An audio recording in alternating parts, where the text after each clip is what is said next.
Hi, everybody. Welcome to an amazing Halloween edition of The Good Book Club, where we will be discussing D. Michael Quinn's amazing book, Early Mormonism and the Magical Worldview. We've had kind of an interesting morning with people crashing our Zoom party, so we think we finally got that under control. Because of that, we won't be doing any business, talking about upcoming events, but you can find all that information on Facebook or email, reach out to me. We'll get that information out to you. So without any further ado, I hope, here we go. So we are going to be talking about, as I said, early Mormonism and the magical worldview, and we have split it into originally 3 parts. And then I realized that one of the really important things about this book is why in the world was it even written? I mean, that's something you don't ever necessarily ask yourself when you start to read. Why did this author write this book? But the story of how this book came out is as exciting as the book itself. So I'm going to spend a little bit of time talking about the origins of the book and then go into some of the early magic, biblical and American, early American, and then we'll move on to Landon with Joseph Smith and the magical worldview, magic views, and then Melinda will finish up with persistence and decline of magic. So that's kind of how it's going to roll today. So let's get started with our slides, which I hope are intact. Whoever hacked us actually stole some of our beginning slides. Couldn't get any crazier. So we're going to start with part 1. And part 1 is our author and why this book was written, which is absolutely a fascinating story. So our author is D. Michael Quinn. He was born in California in 1944. He grew up in Pasadena. He was in school, he thought he would be a doctor. And so he was in medical school. He was a night nurse. He was seeing patients, and he just kind of became overloaded. And he actually flunked out of medical school and decided, well, next best thing, I'll become a historian, which makes perfect sense, but we're so glad that he did. So he served a mission. He's a faithful Latter-day Saint. He served a mission in 1963 in England. He graduated from BYU in English literature. He actually served in Vietnam for 3 years, and he was in military intelligence, which makes sense. His attention to detail, which I'm sure if any of you read the book, the copious amounts of footnotes that he has, I think that may have had to do something with his ability to investigate and have sources. He went to graduate school at the University of Utah, and he eventually got his PhD from Yale. So let's move to the next slide. He is known as one of the notorious September 6th. If you're not familiar with the September 6th, that's another rabbit hole that you could jump down at another time. This is a group of scholars and intellectuals, many of them professors or adjunct professors at BYU, who were excommunicated right around the same time in September of 1993. And I was on campus at that time at BYU, and it was a very charged situation. They were excommunicated for talking about Mother in Heaven, talking about the church power hierarchy, talking about the Davidic stranger, and in Michael Quinn's case, talking about Mormonism and magic. So that's an interesting thing to look into if you guys want more information, but he was one of the September 6th. So in the 70s, when Michael Quinn was studying and getting his PhD and at the University of Utah, nobody knew very much about the origins of early Mormonism and its connection to magic. It just wasn't really on the radar. And in fact, the involvement of people throughout history in magic pursuits really wasn't on anybody's radar. If you wrote a biography, say, of Sir Isaac Newton, you didn't mention that half of his life and half of his library was devoted to astronomy and the occult. It was just something that didn't register with historians, and they just looked past it as maybe a quirk, a glitch. So as far as the church is concerned, in 1974, there was a very famous speech given in Nauvoo at the Mormon History Association. This was given by Reed Durham, who was an institute director and historian for the church. And I call it the speech that opened Pandora's box, because on a thundery day in Nauvoo at this conference, he dared to give a presentation about Joseph Smith's Jupiter talisman that he wore even when he was martyred. When he was martyred, he was wearing this, had this in his pocket. And the Masonic connections to the church. Well, this just like wildfire went crazy. Nobody had heard anything about this. This is one of the first times that the common person had and historians and people that study church history kind of got on their radar that there was something about magic in early church history. And in fact, it was so disturbing at Nauvoo, the Nauvoo site, they had a weather vane that had Masonic symbols on it. As soon as he gave a speech, they took it down because they realized, oh no, there's something going on here. So anyway, this sent shockwaves through the intellectual community. And Michael Quinn heard about it, didn't think too much about it. It was sort of interesting. He at the time was working for Leonard Arrington, who was a church historian, and Arrington was angry because he thought, oh no, this kind of talk is going to get all the archives closed. We're never going to be able to do any more research because now perhaps the people that did know a little bit about these magical origins would be concerned that more people would find out. So this was an absolutely pivotal speech at the time. So the next thing that kind of happened is Michael Quinn had written a thesis paper, and we can go to our next slide, on the patriarch, the role of the patriarch. There used to be one central patriarch in the church, and it was kind of a power struggle between the patriarch and the quorum of the 12, because the patriarch actually is known as a prophet, seer, and revelator. And that didn't sit well with the other prophets, seers, and revelators. So there's always been this tension. So in 1977, Eldridge Smith, a direct descendant of Hiram Smith, which is what it took to be a patriarch at the time, you had to be a direct descendant, invited Michael Quinn to his home with the hopes that he would be able to collaborate on a book that would show everybody the true role of the patriarch, which was very important. And like I said, the power struggle, he was trying to make sure everybody knew how important that role was. So as they sat there talking, Michael Quinn said, Patriarch Smith said, hey, would you like to see some artifacts from our family? Because he's a direct descendant of Hiram Smith. And Quinn said, of course, you know, he's a historian. This sounds amazing. So he brought out, if you look at the slide, the box that supposedly the golden plates had been in. And a lot of these are now on display at the church museum. But back then they were in a private collection. They were with the Smith family. So Quinn was like, oh, that's amazing. And then he said that Patriarch Smith would leave the living room, go to a bedroom, bring out these things for Quinn to see. So then he brought out the bloody clothes that Hiram was murdered in. So very disturbing, but they actually have them. They're bullet ridden. They're covered with blood. He looked at the martyrdom clothes. He found that very interesting. Then he brought out a leather pouch. You can kind of see that there in the center, full of parchments with all kinds of circles and symbols, Latin, looked like some Egyptian writing, all kinds of little drawings. And he said, well, these are the magical parchments that were passed down in the Smith family that Joseph wore. And Michael Quinn said, I went, oh, like it didn't register. It didn't register at all.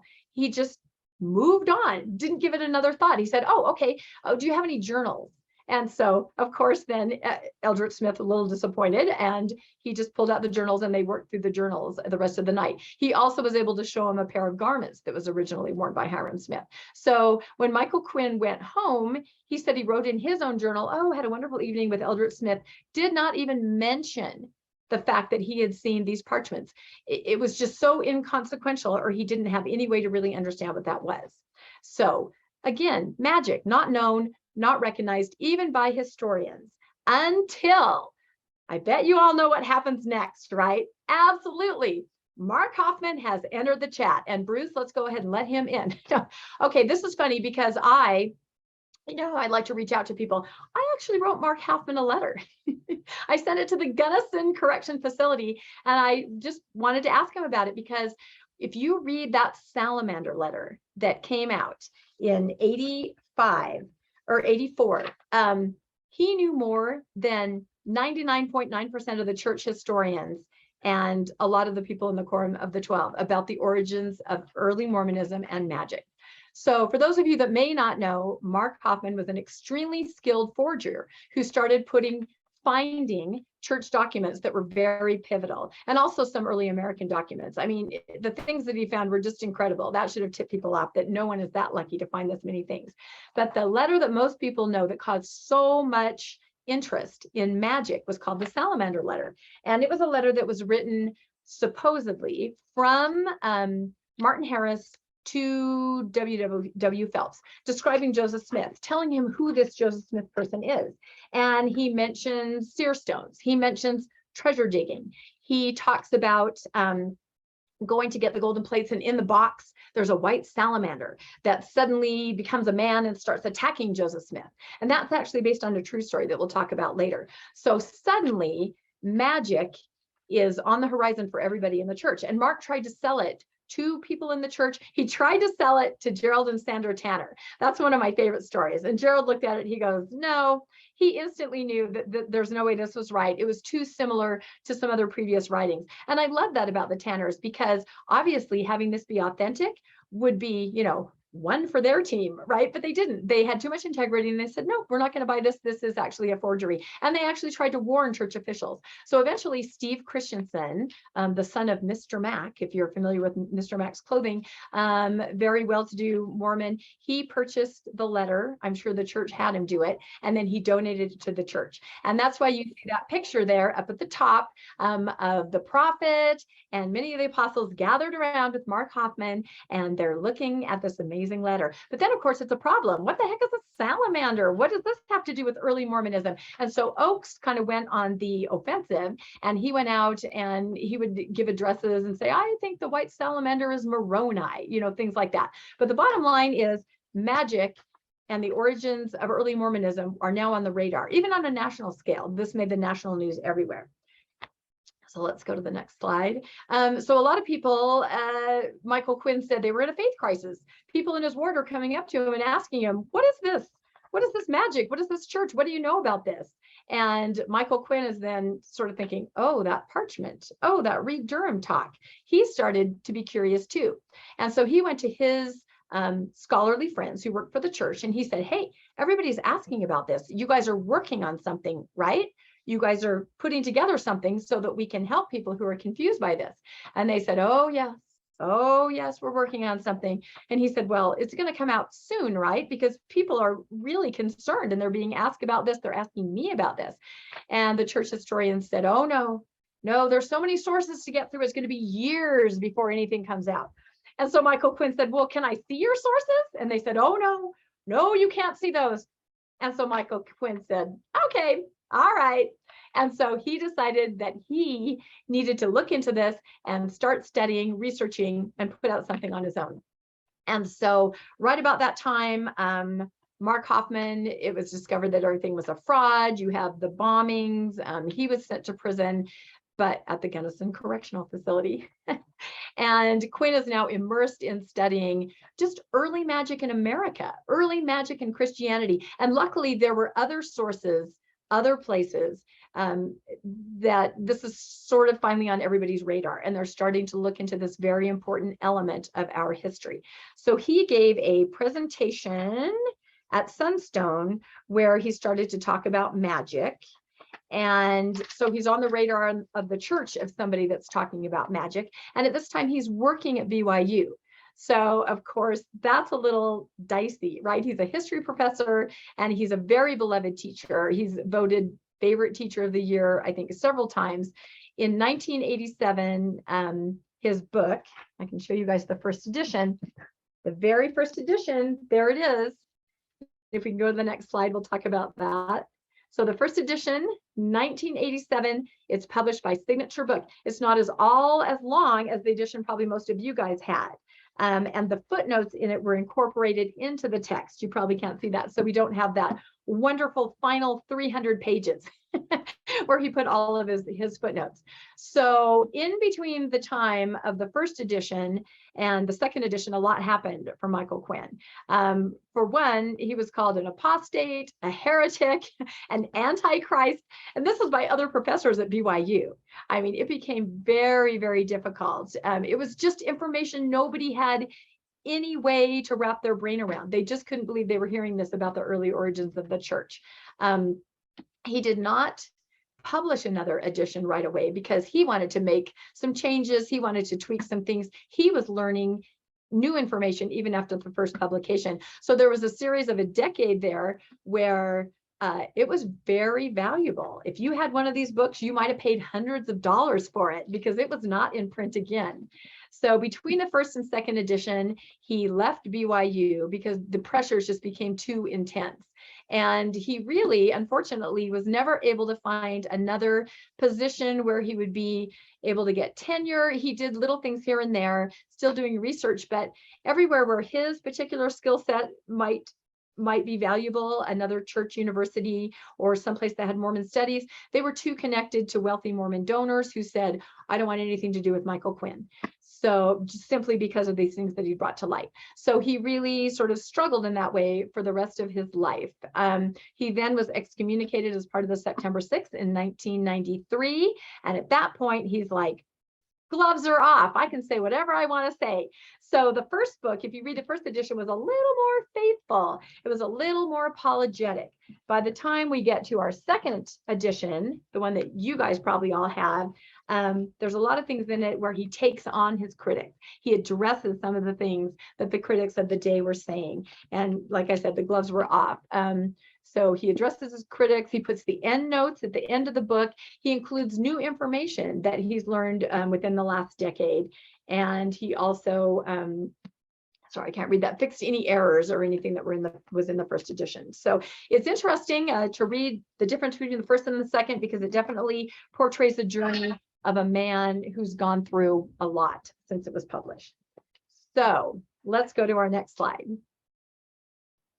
So that's kind of the story of how the book came to be, which I found absolutely, absolutely fascinating. And it's really sad because he was absolutely a favorite professor at BYU. And a lot of his students came to him and said, you know, I can't be a history major anymore because I'm a faithful member of the church. And I can see where those two absolutely, it's a crossroads. And so people ended up not being history majors because of that. So, and I think he always felt sort of bad about that. So let's move on to our next thing, which is early Christianity. And thank you. I know, I'm like, I know I have it somewhere in my brain. Biblical and early American magic. Okay. So, oops, sorry. Oh, somebody was texting me. Sorry, apologize about that. Okay. So the question is, and this is the big burning question, which did come first, religion or magic? And you see here, I have the picture of the amazing Dumbledore, of course, of Hogwarts, and I have the high priest of Israel. Which came first, religion or magic? Well, I think we're going to find that that's almost an impossible question to answer. And they're absolutely linked in so many ways that there's no way to separate it. Let's go to our next slide. So Claude Levi-Strauss was a French anthropologist who sat around in his blue jeans all day. No, I'm kidding, but that name just makes me laugh. He is not any relation to actual Levi Strauss, but he was a French anthropologist who wrote a lot of information about this topic. And one of my favorite quotes of him, and this was in the book, is, there is no religion without magic any more than there is magic without a trace of religion. Again, just that interweaving, it's almost impossible to separate. And we're going to see this as we start talking about the Bible and early America. So this is another good quote from Daniel Lawrence O'Keefe. He says, "It is because the interactions of magic and religion are so complicated and paradoxical that there has been such confusion as to which preceded which. Which preceded which? Magic or religion? And even as to which is which. First, there has been outright disagreement as to whether a particular phenomenon can be classified as magic or religion." And we're going to talk about that in a minute. Is it magical or is it a spiritual manifestation? And second, when even the investigators agree on which is which, magic and religion overlap so conspicuously and beg, borrow, and steal from each other so outrageously that there is disagreement about priority. So basically, it's a hot mess. All right, let's go to our next slide. Perfect. So we're going to talk about ancient Judaism and Christianity and the origins of magic there.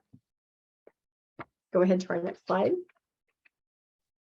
So ancient Judaism emerged from an environment full of pagan magic and henotheistic worldview, where you accepted the idea that there are many gods and they have varying levels of power in influence in your life every single day. That was just your worldview.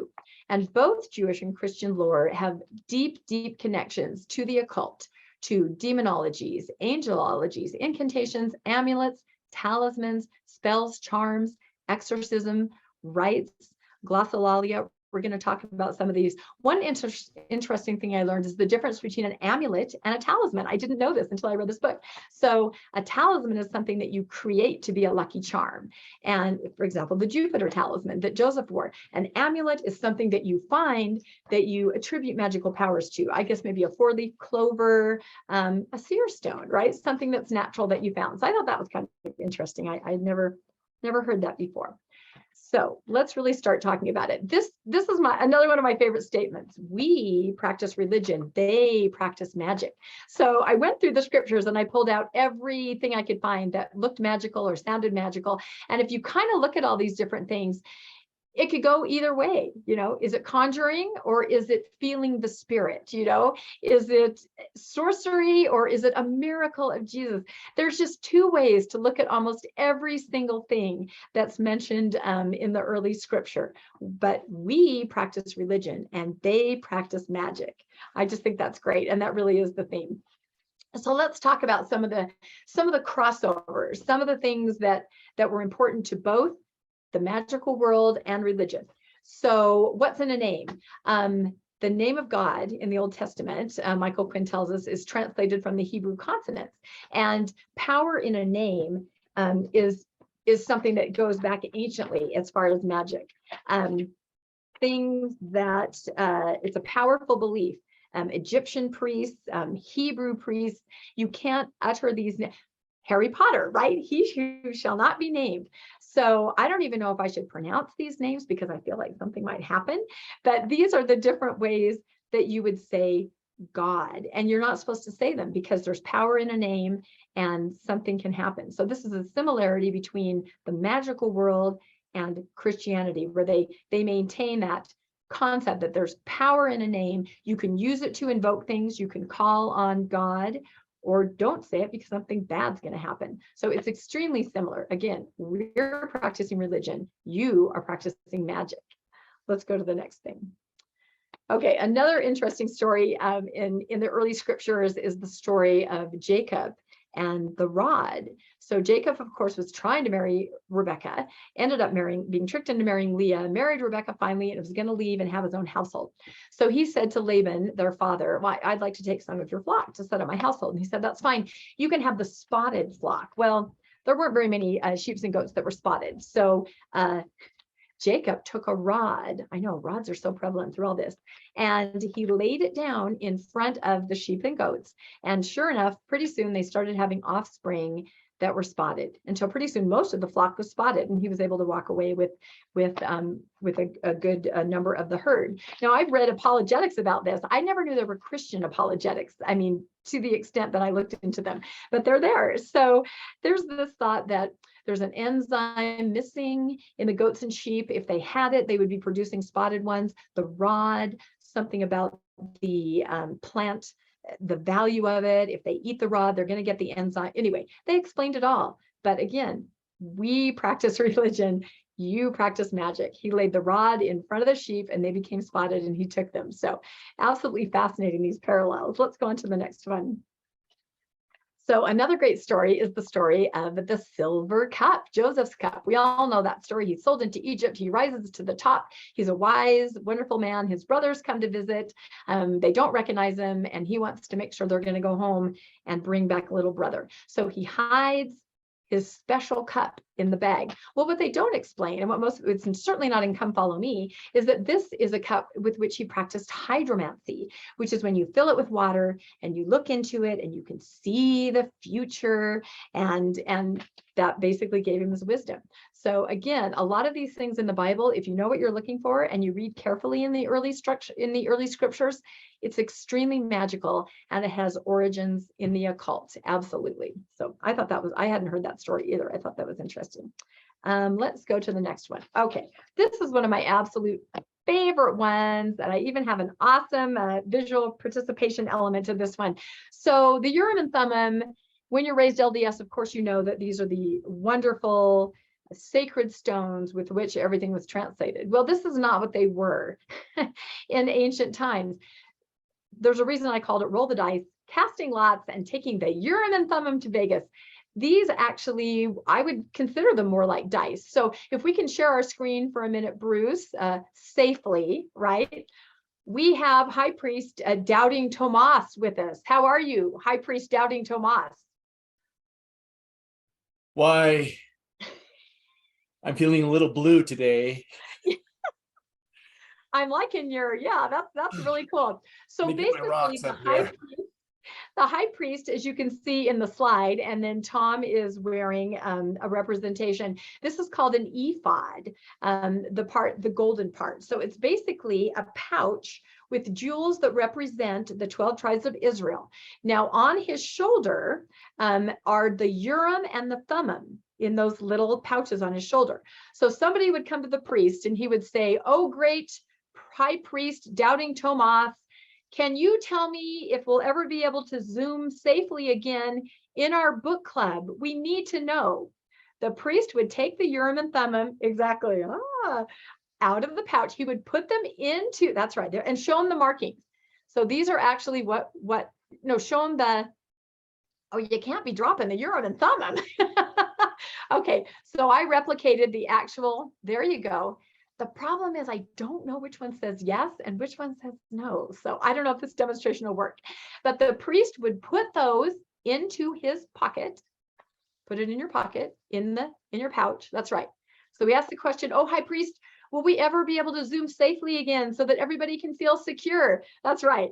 Shakes it up a little bit. There you go. Reaches in and pulls out the answer, which is, I'm hoping that says yes. That's what I hope. So, it all has to do with divination, casting. Answer hazy. Try again. That's right. Okay, turn it over and pull the other one out. There you go. Somebody knows. Anyway, we're hoping. I hope that wasn't it. Yeah, it's basically like a magic 8-ball. There you go.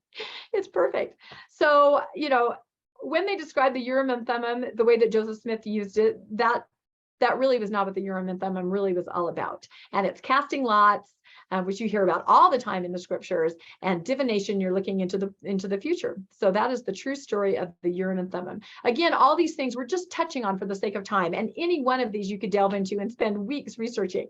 So another thing that was common, and thank you, High Priest Tomas. Yes, thank you so much. The other thing that was really common, of course, was the talking about snakes. Snakes were sacred. We have biblical snakes. We have the Garden of Eden. We have Moses throwing down his staff and becoming a snake that eats the other snakes. And we have Moses saying, "Look at my snake staff and you will be healed." In fact, today, what is the medical symbol? It's a snake. That's right. Some things carry over. So again, it's magic when those court magicians are doing it in Moses's time, right? That's just magic. But when Moses does it, it's religion. So it really is in the eye of the beholder on that one. All right, let's go to the next one. I'm trying to move pretty quickly here. Okay, so zombies in the Bible, right? It's a dead man party. This was really interesting to look into. Let me see if I can grab my notes right here. So there are many cases in early Christianity of people being raised from the dead.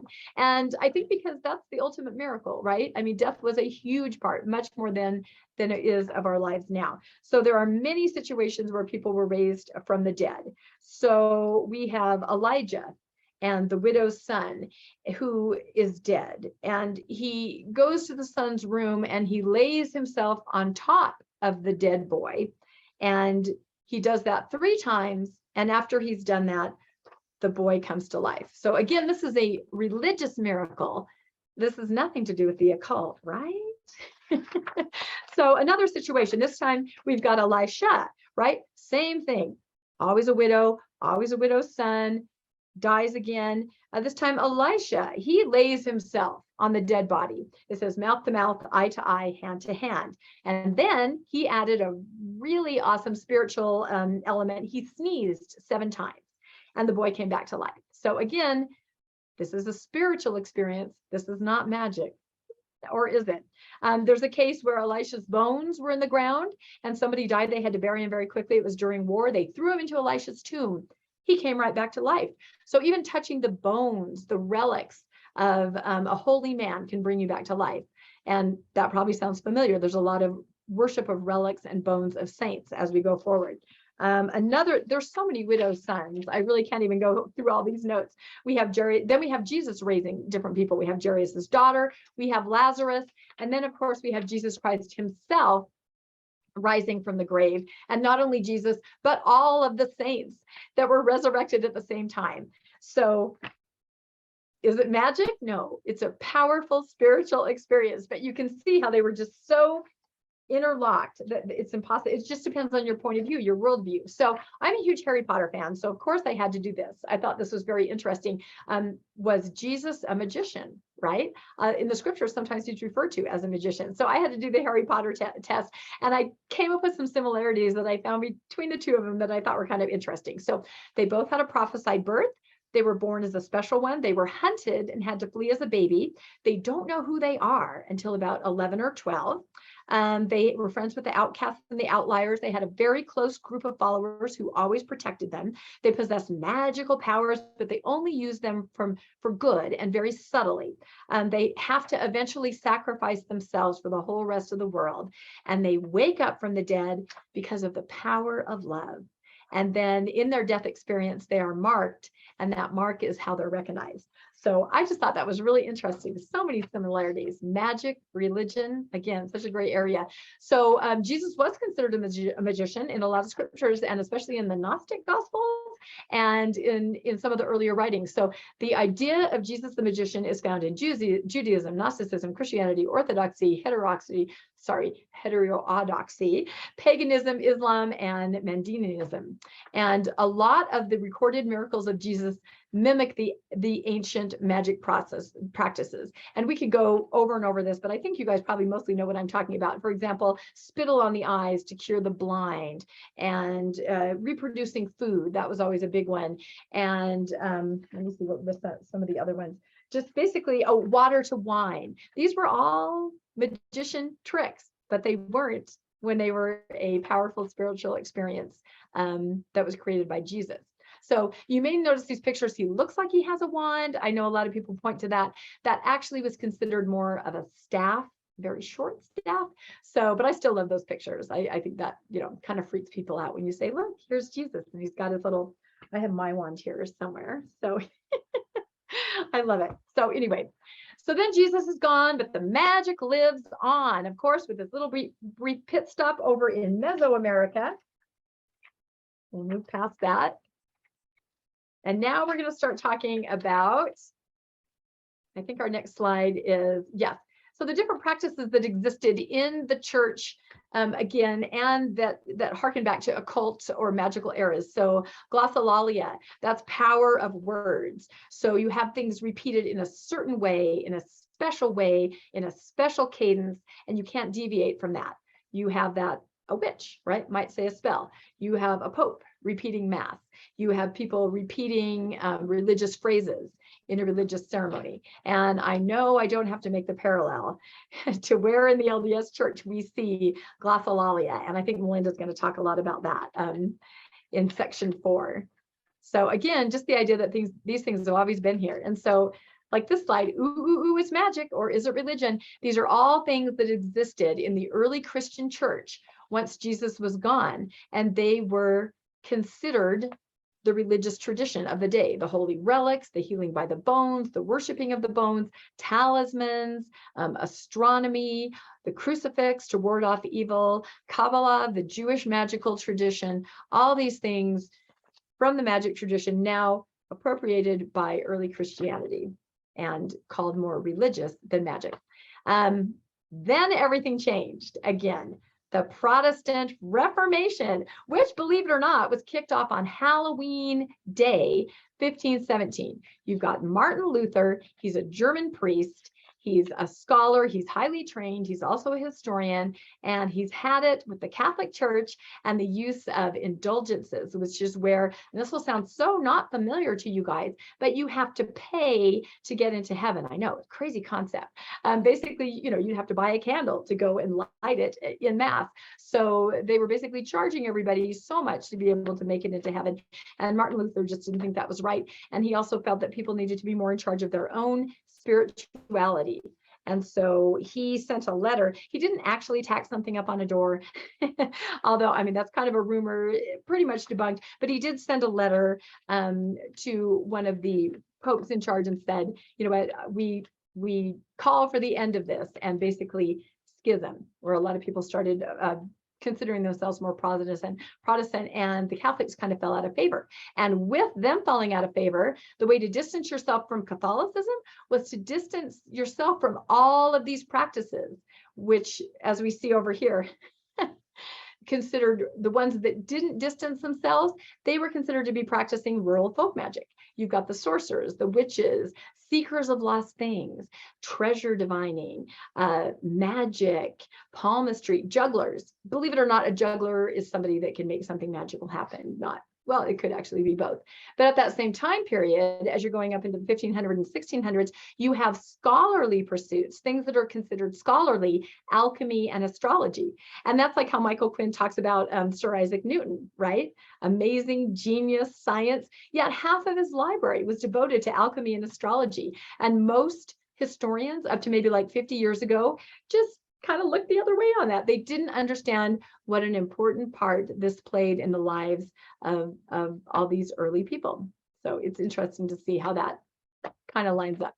Let's go to our next slide. Okay, so this was a revelation to me. I did not know this. You always picture early America, right? They're all in church, they're devout, they're outrageously religious. No, not true. Early Americans were religious, but they were predominantly unchurched. They practiced a combination of Christianity with folk cures, folk magic, and superstitions. Only 15% of white Americans in the colonial period actually belonged to a church.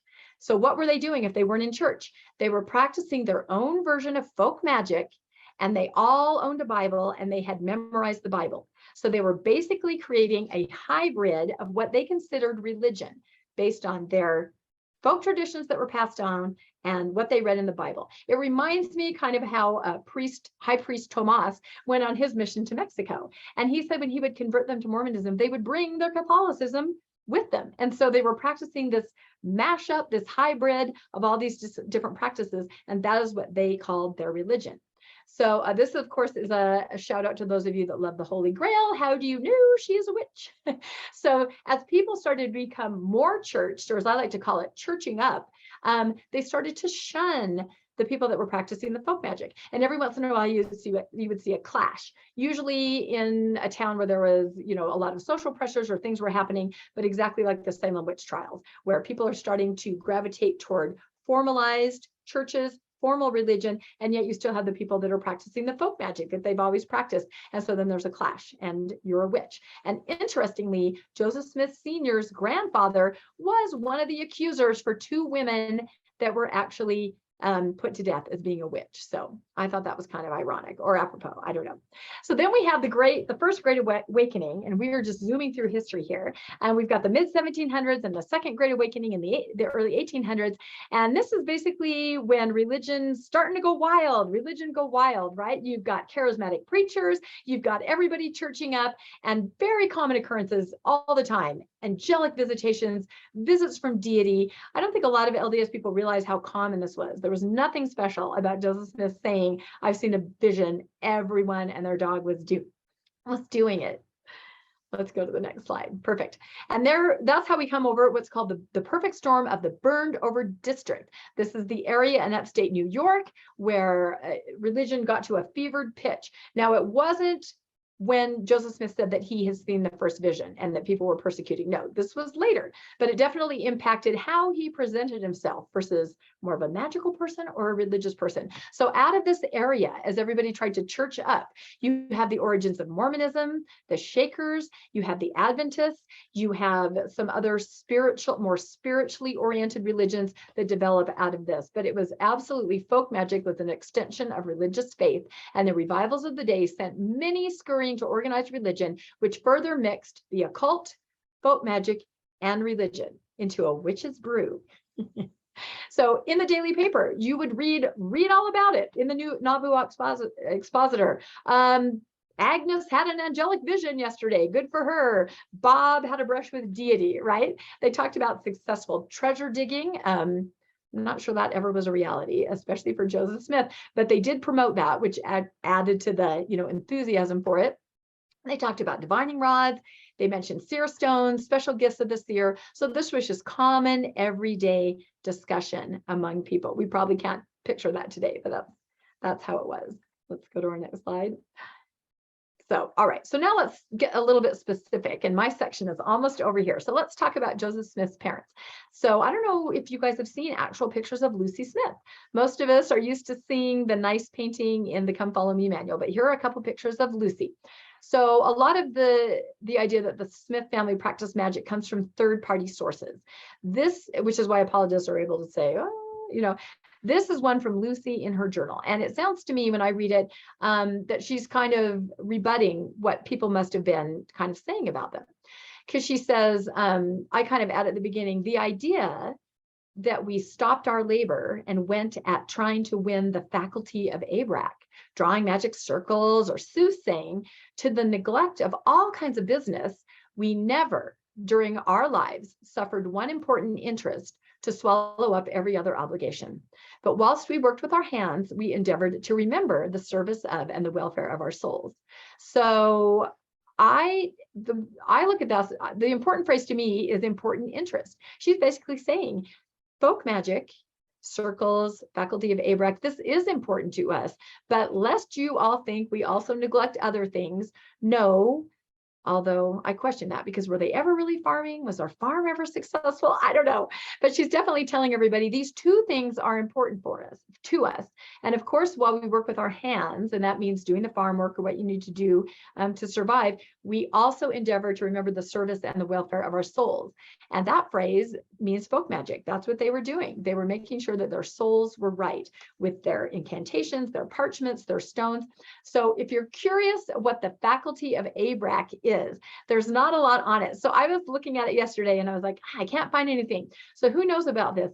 Radio Free Mormon. So he and I are acquaintances. So I texted him and he actually called me, which I thought was really fun. And he had me draw out this diagram that's actually in the back of the book.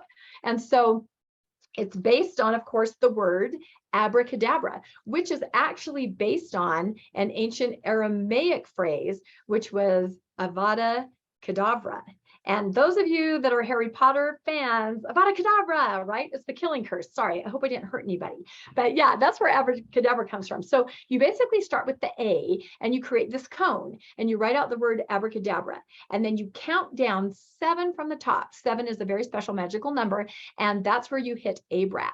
And that's an absolutely powerful word infused with power. And so winning the faculty of Abrac means prosperity, good luck, fortune, protection, all of that. And people actually used to design this on little talismans. They would wear it. So if you want to make yourself one, there it is. That's how you do it. Just write out abracadabra in a cone. So I thought that was interesting. And thank you, RFM, for helping us explain it. So here we have Lucy. I made her a Tinder profile just because I thought we should get to know her. So we have Lucy Mack. She's 44. She's 2 feet away. I figured she might be hovering around here listening to this. She's looking for religion. She loves mummies, searching for buried treasure, and contacting the dead. And she is willing to relocate for the right opportunity. So these are all of Lucy's hobbies that she just routinely practiced. Magic circles, soothsaying, medical arts, magic formulas, magic rituals, magic divination, palmistry, use of a seer stone, astrology, Egyptian magic, and of course, as we just discovered, winning the faculty of Abrac. So she was absolutely immersed in folk magic, but to her, it was religion. They were completely linked, her Bible and her magic.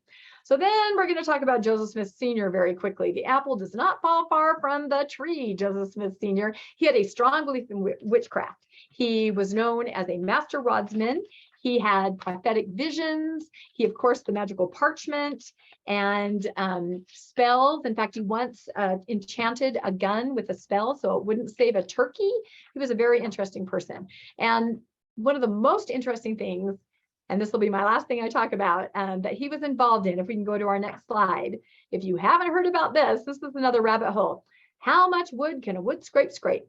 Joseph Smith Sr. and the New Israelites, he belonged to a religious group in the early days. And they say, okay, I should say allegedly. There's a lot of evidence that he did. Apologists might say no. But I feel anyway, after you hear what I have to say, you make your own decision. Oliver Cowdery's father also supposedly was a member of this group. So this was run by someone named Nathaniel Wood. He was a Congregationalist, but he was kicked out of that for heresy and just general bad behavior. So he started his own group and called themselves the New Israelites. They practiced, and tell me if any of these practices of the New Israelites sound familiar. Spiritual wifery, polygamy, peepstones, treasure digging, dowsing. They're building a temple. They're known as the New Israelites because they are directly descended from the lost 10 tribes. They call themselves Israelites. They call everyone else Gentiles. They don't believe that the Bible was translated correctly because they believe the Catholics have adulterated it. So they come up with their own translations. They also teach that there are 7 dispensations to the world. Their prophet, Nathaniel Wood, is able to speak a special angelic language that only he can read and understand. They're also very focused on becoming perfect in this life because that's the only way that they will be able to become immortal, is if they can achieve perfection in this life. And they also believe that they weren't just created here on earth, they lived in a pre-existence. I know this all sounds very foreign to you. One thing that is unusual is that if any woman went to the prophet and said, I feel like I have the devil, or I have bad feelings, the cure for that was for her to take off all her clothes and run around naked until she felt better. So that's an interesting practice we might not be so familiar with, although I feel like some of the people that tried to zoom in with us earlier, they might know what that's all about. So anyway, it's called the Wood Scrape Group because Nathaniel Wood predicted the apocalypse, and all of his followers gathered together there in Vermont, and the locals got a little nervous. They called the militia, and they came out. There were some shots fired, so it was a big scrape. So they're known as the Wood Scrape. The most interesting thing to me, aside from the fact that Joseph Smith Sr. was most likely a part of this, and also Oliver Cowdery's father, is that so these guys all live in Vermont, the New Israelites. By 1850, 32 of those people living in Vermont now live in Utah, according to the census. So how do you explain that? I believe that obviously it was Mormon 1.0. That's absolutely what I think it was. So anyway, look more into that. It's very interesting. So that pretty much concludes my section. And I'm just going to leave you with this before we move to Landon, into this boiling cauldron of folk magic, the occult, religious fever, and prophecies of greatness. Joseph Smith was born. Thank you. And now take it away, Landon. Thank you, Rebecca. Yeah, so I just wanted to go on and say that one clarification, I think what you meant was that those people showed up in Palmyra, not in Utah, from the Wood Scrape group. So no, they were actually in Utah. They were in Utah. Oh, they ended up in Utah. They were in Utah. They ended up in Palmyra. So that's important. So, okay, well, let's move on then. We've got a lot to cover, and there's a lot of this folk magic. This thing, you know, trying to narrow it down into a time frame was so difficult because there is so much of this in history. Back in 2011, Penn and Teller had a TV show called Fool Us, where they'd have a magician come on, and that magician would he'd do a trick, and then Penn and Teller would try to guess what that trick was or how they performed the trick. We're going to try that today. We're going to try to figure out how this trick happened that we all are familiar with. So let's start off with what the trick is. So the trick: pull a $500 billion church out of a hat, and then, this is the important part, make the hat disappear. We got to make sure nobody knows about the hat.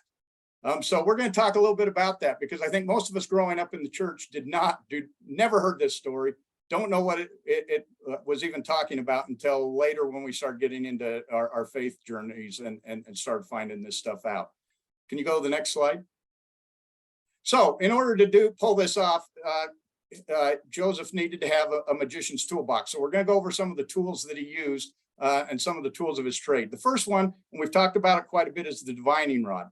The divining rod had several names: the divining rod, the Virgula Divina, Mosaic wand, rod of nature, rod of Aaron, had a lot of different names. It was used by Joseph Smith Sr., Oliver Cowdery Sr., Joseph Smith Jr. All of them were experts with the rod.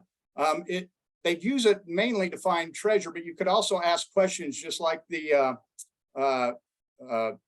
Urim and Thummim. You could ask it yes or no questions, and if it bent, it was yes, and if it didn't bend, it was no. At one point, Oliver Cowdery was interested in translating the Book of Mormon, and so Joseph asked God, and he said, "Oh yes, you through the power of the divining rod, you can translate." And this came out as D&C Section 8, and the Lord approved of this. He said to Oliver in the original, he said, "The gift of working with the sprout, which is the divining rod." But it was later changed because that was a little too magical. They changed it in the Good Doctrine and Covenants, and now you'll read it as the gift of Aaron. I don't know how you would translate a book with a stick. I don't know, maybe it was stick figures or something that appeared, but that's what they used. The next item is the seer stone. And what would happen is, as we read about, Joseph Smith had several seer stones. You want to go to the next slide? I happen to have gotten a seer stone. I don't know if you can see that, but he had 5 seer stones. So these were not uncommon and just during that time. He acquired the first one when he was about 14 years old by looking through Sally Chase, who also had a seer stone. He went and looked through her seer stone to see where he could find his own seer stone. He acquired the second one in 1820, but the most famous one, and the brown one that we see most of the time, that he used to translate the plates in the Book of Mormon, but he also used it to treasure dig. He found that in 1822 while digging a well on Willard Chase's property. Interestingly enough, Willard Chase wanted the stone, and Joseph said, "Well, can't I just borrow it?" And so Willard Chase allowed him to borrow it, and he never gave it back, even when he asked for it back. So the seer stone was a stolen stone. In that time, almost everyone, not everyone, but lots of people had a seer stone. Joseph Smith had one, Lucy Smith, W.W. Phelps, Sally Chase, Luman Walters, Hiram Page. Lots of people had these seer stones. It was just like Oprah. You get a stone, you get a stone, you get a stone. Everybody had a stone. The same stone that he used for finding treasure, he used to find the plates and the Book of Mormon, which is quite interesting. Let's go to the next. Let's skip the next slide just for time. For those of you who haven't seen, Brad Wilcox has a video, and look that up on YouTube, where he describes the seer stone and says, "Oh, it's really not that unusual. It's just like a cell phone. Just like a cell phone is smooth and you can read text on it, you can do that on a seer stone. And just like when a seer stone, when you can't see in a cell phone because it's too bright, you would put it in your hat and you would shade it, and so that you can read it. It's not that ridiculous to think of that." And so that's kind of the way they explain this seer stone, as if, it's common knowledge that anyone can look in a stone and see things and see the future and talk with God and translate books. That's everyday occurrence. So let's go to the next one. The dagger. This is the tool that the Mars dagger that was owned by Joseph Smith Senior. Sorry, Joseph Smith Senior had this dagger. It's called the Mars dagger. And on it, this is a picture of it. It came from that same collection that Rebecca talked about from the Patriarch. On it was the words were inscribed Adonai on the blade, which is necessary when you're looking for treasure. Also included on it was the Mars symbol, which was Joseph Smith Sr.'s governing star with Scorpio in between. What he would do with this is he would inscribe out on the dirt. He'd sit and he'd make circles. And with those circles, they're magical circles. And you can see there on the picture on the left, an example of what they draw out. So what would happen is the scryer would take his stone, put it in his hat. He'd look, he'd say, "Oh, there's a treasure over there." He'd guide him to where the treasure was. Then they'd take the magical knife or a sword and they draw these circles. This was to contain the treasure, so the treasure couldn't escape. And then they tap these birch poles in all around it to basically make a pen so the treasure couldn't escape. Because obviously when they start digging, the treasure would usually have a treasure guardian, and the treasure guardian would make it move in the ground. And so by doing this, the treasure couldn't move away from them so that they could get the treasure. Unfortunately, if you broke any of the rules, the treasure got away. And that's what always happened, is they'd get real close and then they'd break a rule and the treasure would get away from them. If you look at the little circle, you'll see off to the sides there's some little marks off of each of the birch stakes there. They just look like little tick marks and different things. We're going to see those in a few minutes. We're going to see this in several different places as we go forward. Okay, next slide. The next thing was what's called a grimoire. And these were basically magical texts or a spell book. They still are around today. The most famous one is Barrett. I was able to buy one. And you can see the Magus is still around. We know that Joseph Smith used this because a lot of the symbols that he used and a lot of the things that they did are only found in the Magus. So we know that that was used, but he also used books by Sibley. These books, it was interesting. I started thumbing through it. They include instructions on how to create magical items, like a talisman, how you create one. They have spells and incantations, specifically how do you get treasure or how do you call upon treasure. Also, how to summon or invoke supernatural beings such as angels, spirits, and deities. You want to go to the next one? Okay, the next one is a talisman. And the talisman this is something that Joseph Smith carried with him. They often referred to it as a mosaic medallion because nobody really knew what it was until very late when the guy from that was the Institute director talked about it in like 1974. The thing with the talisman is it can only be created during an elected time when the planetary force is particularly potent, such as Jupiter's in Sagittarius. And what they are is they're a physical embodiment of the virtue of a particular planet or star that imbues the wearer of that virtue. Joseph had a Jupiter talisman because Jupiter was his guiding star. And the intent of it was to produce intelligent energy animated by an angel or an intelligence who rules the celestial article. So the word intelligence is actually a word that was used in magic to describe the planetary functions. We read about the intelligence in Abraham, and that's more than likely that came from this magical worldview. I believe this is really, as I looked at this, I think this thing really worked. If you had it, Jupiter talisman, the power of the ancient magic guaranteed the possessor of its talisman the gain of riches and favors and power and love and peace, and to confirm honors and dignities and councils. That sounds like what happened to Joseph Smith, but specifically on this, he has a Hebrew table. If you see on the one on the right there, the Hebrew table had incantations that had Hebrew letters in them, and each Hebrew letter has a number associated with it. Whichever way you added them, up, down, diagonal, it always added up to 34. And if you added them all together, it added up to 136. And you can see 136 is actually on the medallion there. If you look on the right, you see that the cross of Jupiter, the orbit of Jupiter, the sign of Jupiter, that little number that looks like a 24, that is the sign of Jupiter. As we go through, look for that sign. You're going to see that in several of the other parchments and different things that come on. But the reason I say I think this worked is because if you became proficient at the table of Jupiter, you would be able to get the power of stimulating anyone to offer his love to the possessor of the talisman, whether from a friend, a brother, a relative, or even any female. I think this thing worked for Joseph, probably. Let's go to the next slide. The last one is magic layman's. These are parchments, and what would happen is they'd carry these in a pouch like this, and you saw the pouch in the previous slide that Rebecca had, but he'd carry a parchment, and this parchment would have drawings on it, and these are the three parchments that the Smith family had. And as we go through these, I want you to focus on how these might tie into the temple, because you'll see elements of the temple show up in these parchments. The first one is called the Jehovah, Jehovah, Jehovah parchment. And the reason it's called that, if you look at it closely, you'll see the name Jehovah repeated 3 times, multiple places in this parchment. The purpose of this parchment was it was an amulet to protect against evil spirits. So someone would wear it to protect against evil spirits. Of course, repeating the name of deity 3 times is a very popular thing in temple ordinances. The other one is St. Peter bind them. Again, St. Peter and the binding power is another temple idea that we see there. And the purpose of this one was to protect its owner from supernatural beings.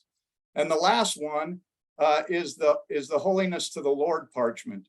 And this is the Holiness to the Lord parchment. And if you notice on it, you can see some of the symbols that I talked about. I'm trying to point to these.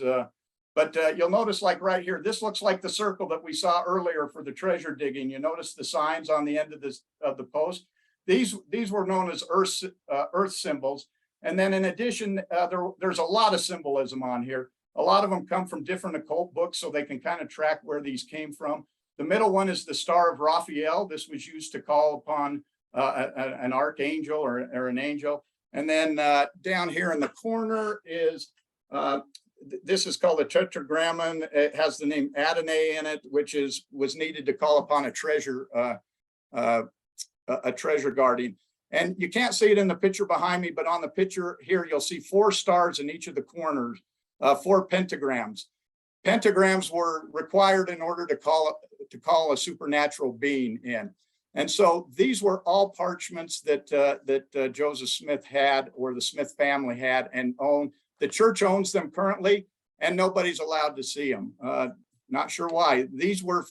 Copies of these were made in the 70s when they still belonged to the patriarch, but since the church now has them, and we have no real good photographs of them, that's why they're so poorly detailed in this. Okay, let's go to the next one.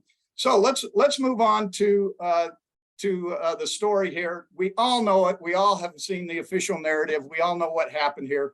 Joseph Smith, 1805, born in Sharon, Vermont. 1820, we hear the humble boy who prays to know what church is true because of all of the different denominations that were out preaching in his neighborhood. And he was confused, didn't know which church to join. As an answer to his prayer, God the Father and Jesus Christ appeared to him, and they told him that he's to join none of the churches, but there'd be a special calling for him to move forth and to go forward, and that he would know in due time what that was. 1823, he's visited by the angel Moroni, who tells him of the buried gold plates that he will bring forth into the Book of Mormon. Joseph Smith isn't allowed to see these. He's not allowed to receive these at this time. He has to wait 4 years, but every year he goes back to the same place to meet with the angel and to get updates until he's finally, in 1827, he's allowed to receive the plates. He receives the plates, they translate them, they lose 116 pages. And then they take the plates are taken away from him for a season, and then finally given back to him in 1829. In 1829, the Book of Mormon is translated, and in 1830, the Book of Mormon is finally published and the church is established. That's the story that we all grew up on. That's the story that we all love and know. The problem is, it didn't happen anywhere close to this. What we're going to do is we're going to look at how did it really happen, or what really happened with the magical components behind it. And I got to tell you, this gets really strange. You can't make some of this stuff up. It gets really strange. So first off, Joseph Smith, 1805, he's called of God. He's called of God right from his birth. You can see in this picture, this is called a call. This is when a baby's born with part of the placenta over their face.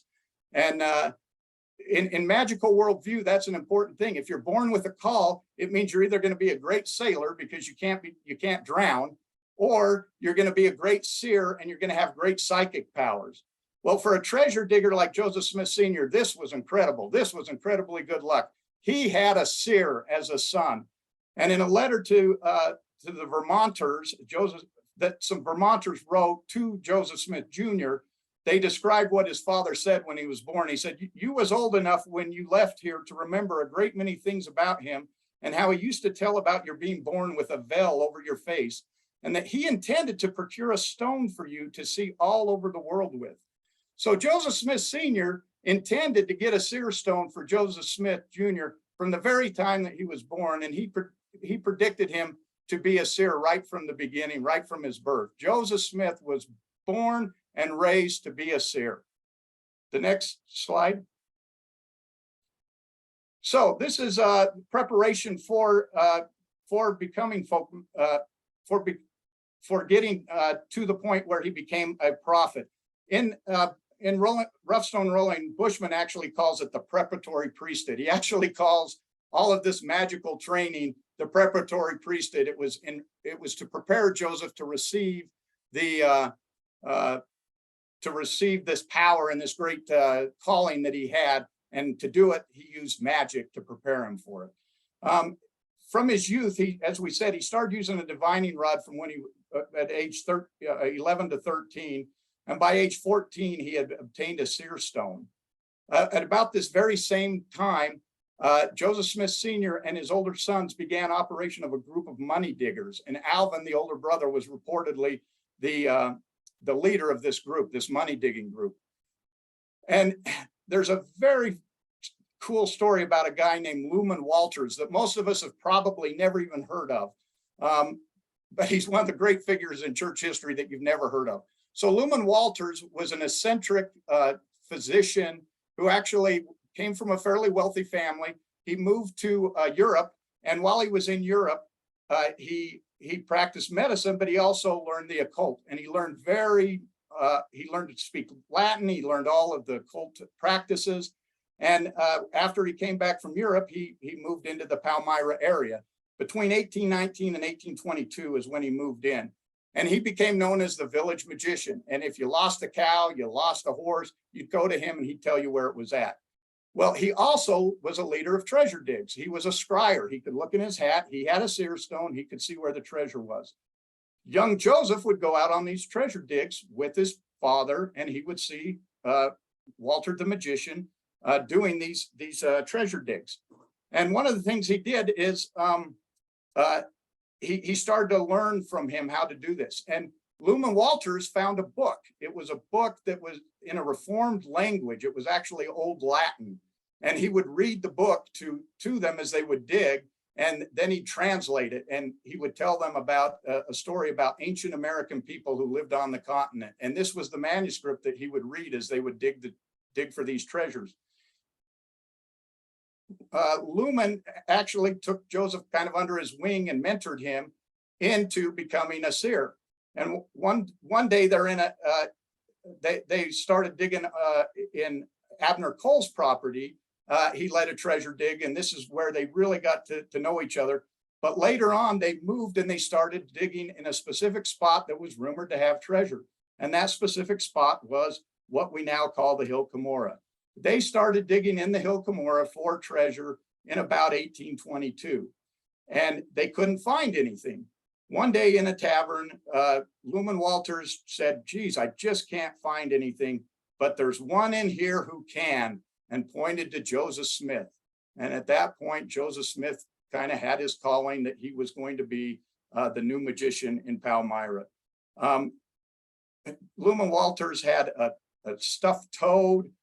He'd do incantations. He's also probably the person who created the parchments that we saw. He had the knowledge, he had the occult knowledge to draw those, to make them. And so many people think that he's the person who drew those lumens. Interesting enough, his name, when he was in Vermont, he went under the name Layman. And he also had an uncle whose name was Lemuel. So if you learn nothing else today, it's probably that Nephi and Lehi's last name is probably Walters. Yeah, so something you can learn. So after he left Palmyra, and he kept coming back, he moved to a place called Sodus. He kept coming back to Palmyra, but when he left, Joseph became known kind of as the village magician, and people started going to him. And this was kind of the launch of his treasure digging, and where people started to come to him. Go to the next slide. So treasure digging years. Over the length of the time that he did treasure digging, one thing needs to be understood. This was their primary job. The family were treasure diggers.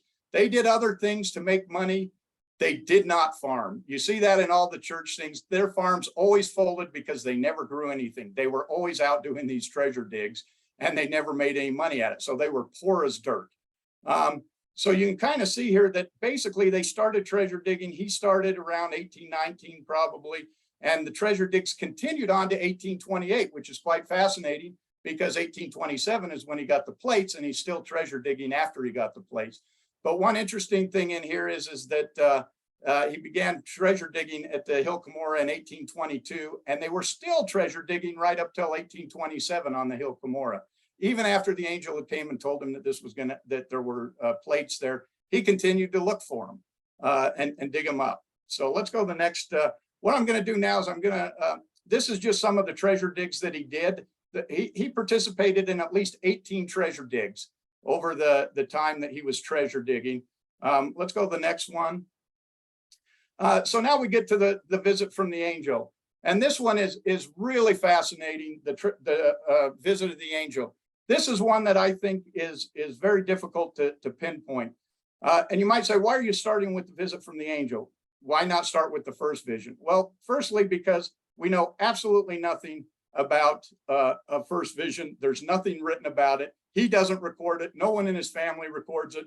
Nobody hears anything until 1832. I talked to Melinda, who wrote Counterfeiting, and asked her about this. And she said, well, they were such liars, you can't believe anything they said. She didn't believe that there was even the angel visit in September of 1823.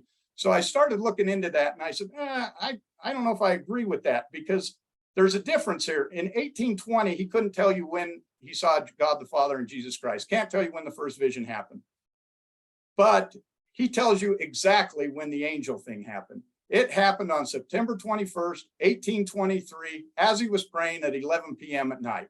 We know exactly when this happened. So I believe something happened in this time frame. Did it happen the way he said? I don't think so. Some of this is going to be supposition, but I'll tell you where the facts are and where I back it up. Many people believe that the visit from the angel in September 21st, 1823 was actually the first vision. All of the prophets that refer back keep referring to an angel that visited him and not God the Father and Jesus Christ. I'm going to share something with you here in just a second, but Melinda, you want to go to the next slide? I want to tell you why I think this happened, or at least why he thinks it happened. We go back to the layman that we discussed. This layman was probably prepared in September of 1823 because it had to be prepared at a very specific time. You could only prepare the layman when certain stars were in certain places, and September of 1823 was one of those time periods. Additionally, the purpose of this was to call upon supernatural beings and was to help people in locating a treasure. If you remember, Joseph Smith was digging on the Hill Cumorah all the time during this. September 21st, 1823, we know he was on the Hill Cumorah doing a treasure dig. He supposedly that night is when he had the vision from the angel. And that would be the most propitious time for a divine visitation, was during a full moon at the autumnal equinox on a day ruled by Jupiter, which was Sunday, which is the day this was, with Joseph Smith's ruling planet ruling the sky, which would have been at 11 p.m. So the exact time that he said that he was praying was the exact time that he should have been seeking a treasure guardian to come and show him where that treasure was on that hill. He claims that a messenger appeared 3 times during the night to him, which is important because in folklore magic, a dream 3 times was going to come true. Also, the parchment had 2 sills on it, those round sills that we talked about, which are earth symbols. They guaranteed that once the treasure angel appeared to you, that you would engage to bring him the most precious of their jewels and riches within 24 hours. So within 24 hours, he was going to be shown where this treasure was. And we all know that's exactly what happened. When the angel came the next day, he went to the site. Now, I want to read to you. This is, I came across this just yesterday, and this is William Smith. This is what he said. This is his version of the first vision. And I want you to capture a couple things on here. Think about what he says here. He describes the first vision. This is about, he was 70 years old, but he would have been Joseph's younger brother. But the family was actually involved in this. He says, while engaged in prayer, a light appeared in the heavens and descended until it rested upon the trees where he, Joseph Smith Jr., was. It appeared like fire, but to his great astonishment did not burn the trees. An angel then appeared to him and conversed with him upon many things. He told him that none of the sects were right, but that if he was faithful in keeping the commandments, he should receive the true way should be made known to him, that his sins were forgiven, etc. A more elaborate and accurate description of his vision, however, will be found in his own history. Now, this is the important part. The next day, the angel again appeared to him and told him to call his father's house together and communicate to them the visions he had received, which he had not yet told to anyone. After we were all gathered, he arose and told how the angel appeared to him, what he had told him is written above. and that the angel had also given him a short account of the inhabitants who formerly resided upon the continent, a full history of whom he said was engraved on some plates which were hidden and which the angel promised to show him. All of us therefore believed him and anxiously awaited the result of his visit to the hill Cumorah in search of the plates containing the record of which the angel told him. So his account of the first vision says that the first vision happened the day before he went and got the plates. And he's describing it as he was out in the trees. I believe he saw this vision when he was out treasure hunting that night on the hill Cumorah looking for these plates, that he saw this vision.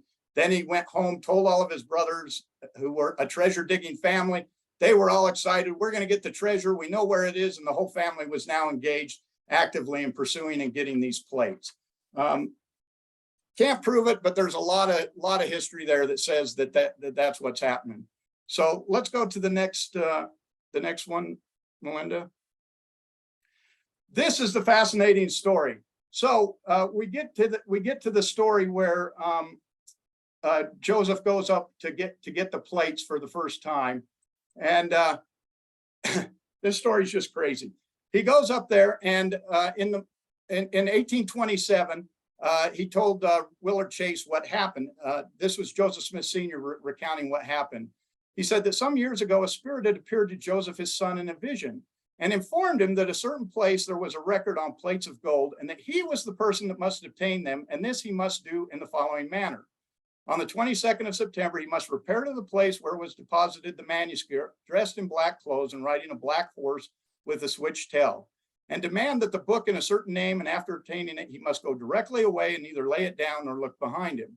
So they got Joseph all dressed up in his black clothes, and he got up there, and he was able to find the book. And he took the book out, and he turned and laid it to the side so that he could put the lid back on this box that he said he found. And he says that he again opened the box. Well, when he turned around, the plates had disappeared again. So he turned back to the box, and he says, as he again opened the box, and in it, he saw the book and attempted to take it out, but was hindered. He saw in the box something like a toad, which soon assumed the appearance of a man.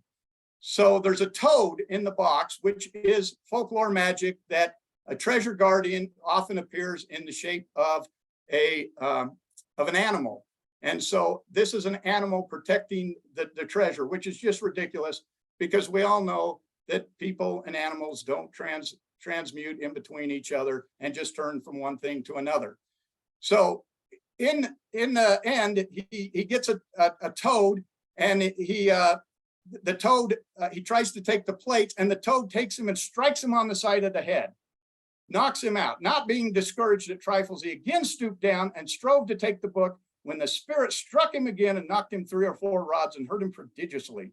After recovering from his fright, he inquired why he could not obtain the plates, to which the spirit made reply, because you have not obeyed your orders. He then inquired when he could have them, and was answered thus, come 1 year from this day and bring with you your oldest brother, and you shall have them. This spirit, he said, was the spirit of the prophet who wrote this book. So this toad was Moroni. The toad turned into a man, Moroni, who started boxing him and knocked him to the ground, and then told him, next year you'll get him, bring your brother Alvin. And so that's what he does. He goes home, he gets Alvin, and tells the family, as we just read here, all about his experience. So the family's excited. They're going to go, and they're going to get to go and see, they're going to get to go and find this treasure. Well, there's a problem. Alvin dies 2 months later. Let's go to the next slide. So the next year, he's supposed to go and get the slides, but there's a problem. Alvin's dead. What do you do when Alvin's dead? How do you get him there? Well, the family kind of goes back and forth. What do we do? How do we get him? So the time comes for him to go up to visit with the angel again, and they don't have any way to get it. But when Alvin died, the last thing he said, if you remember your LDS history, is, oh, get the plates, whatever the cost, make sure you reveal this. I think he really said, make sure you get the plate, get the treasure. You got to get the treasure. You know, this is the family business. This is what they've done, whatever the cost. Well, so the family, no definite known that they did this, but they seem to have dug up Alvin. They either dug him up to take part of his body and bring it there, or they took Alvin's whole body and brought it there. Now, the church claims, no, they never took him there. And the interesting part is here on the right, you see that Joseph Smith Sr. took out an ad in the local paper trying to explain that they had not dug up nor dismembered their son, and that it was just wicked rumors that they had dug up their son. And in order to prove it, they dug up Alvin to show that he was still in the grave, and then they reburied him, posted this on September 25th and said, nope, Alvin was in there. We checked. We know he's there. Well, that's certainly convenient that it happened exactly at the same time that he was supposed to show up on September 22nd at 2 a.m. in the morning. They bring him back the 23rd. They bury him again. Now the ground's been disturbed. Everyone can see the ground's been disturbed. There's rumors that they dug him up. So their answer is, no, we dug him up to make sure he was there because you guys started all these rumors. I mean, how crazy is it to post in the newspaper that you didn't dig up your son? Something happened there that led to this, but that's what happened. And so now it didn't work. They brought Alvin. The angel said, try again next year. Okay, go the next one. So the next year, he comes back. And one thing that happened in 1824 that we need to understand is this is the first time there's a revival in Palmyra, recorded thing. So Palmyra starts getting hit in 1824 by this religious revivalism. So that starts in 24. He's already on this path. 1825, he decides Samuel Lawrence is the right guy to bring. Another name most of us don't know. Samuel Lawrence was another seer. And so Joseph takes him out and he shows him where the plates are. And the two take their hats, they take their stones, and they start looking into the ground, and they start comparing as seers would tend to do. And he says, oh, do you see him? And of course, you're the other seer. You got to say, yeah, I see him. And he says, oh, yeah, I see him. Oh, do you see anything with the plates? And Joseph goes, no, I don't see anything else with the plates. He goes, oh, look again. So Joseph takes out the plates. He looks again, and lo and behold, he can't see anything. And so Samuel Lawrence says, oh, no, there's some spectacles with the plates. Don't you see the spectacles? So Joseph looks again, and this time he says, oh, I can see the spectacles. And so this is where the spectacles come into the whole story. They weren't there when he went there the first time and took him out with the toad, but now they appear there because him and Samuel Lawrence are comparing stones and decide that one of them's better than the other. After that, Joseph said, this Samuel Lawrence is the wrong guy. Get rid of him. I got to find somebody else. So go to the next one. 1826, 1825, he meets the girl of his dreams. He goes on a treasure hunt. He's hired by Isaac Hale. Goes and goes and searches for a treasure. He lives with Isaac Hale, and through Samuel Lawrence, he meets Lucy Hale. They dig. They don't find anything, of course, and he leaves. Go the next one. So the next year, from the time that he leaves, he went to do that treasure hunt with Josiah Stoll. And in 1826, something important happens. Josiah Stoll's nephew takes him to court and says, this guy is a fraud and he's stealing all the money from my uncle. And so Joseph goes to trial. At this time, he had about 18 treasure digs. And he goes to trial. The church tried to say this trial never happened, but they've now found the receipts you can see up in the left-hand corner of the trial, and they've also found transcripts of the trial. Now, to give you an idea what these treasure hunts look like, you see on the left those holes. This is actually one that the Smiths dug. This was on Miners Hill when they were looking for gold furniture. And so these are big holes that they're digging. But that people they tell them treasure's on your land and we'll dig it, we'll find it, and then we'll split it with you. You just need to pay the cost to find it. And so they take these people for money when they did this. Interesting enough, he's basically, it's clear that he's done this. He's considered a disorderly person for juggling. And at the trial, Joseph Smith Jr. testified, and he said both he and his son were mortified that this wonderful power which God had so miraculously given him should be used only in search of filthy lucre. He said his constant prayer to his heavenly Father was to manifest his will concerning this marvelous power. He trusted that the Son of Righteousness would someday illumine the heart of the boy and enable him to see his will concerning him. Well, the court found him guilty, and they let him go on what's called leg bail, which is basically get out of town and we won't press any charges. We won't put you in jail, but never come back. If you come back, we're going to put you in jail. Well, this scared Joseph because now he's convicted. He sees that he can't continue on as a treasure digger because everyone's starting to realize that the con's up. He's been in all these different places. People know they're conning him. And so at this point, this is a key turning point, this trial. Everything changes in 1826. Go to the next slide. First thing happens in 1826, in September, William Morgan disappears. If you remember, William Morgan is the Masonic person. So at this time, you've got a religious revival going on, and all of a sudden you get this political divide with the Masons and the anti-Masons. So the anti-Masons movement starts to begin. And so you've got, at this very time that this is happening, you've got a religious movement and a political movement happening, and Joseph Smith takes advantage of this. He goes to the hill in 1826, he says, and the treasure angel tells him he must do right or never get the plates. He's got one more chance. So he looks in his stones and he sees that Miss Wright is Emma Hell and that he must marry her. And so at this time he starts transforming himself from treasure digger seer to what if we start a church? You saw on the slide that Rebecca showed all those churches that were forming. And they get this idea, let's start a church. And at this time, he starts transforming himself. So part of that is, I got to get a woman, I got to get a bride, I've got to look legit. And so he has to go and marry someone. So he goes down and he visits, he tries to get Emma to be his bride, but her father keeps refusing. Evidently in the year, he's recognized that he's a sham and he doesn't like Joseph.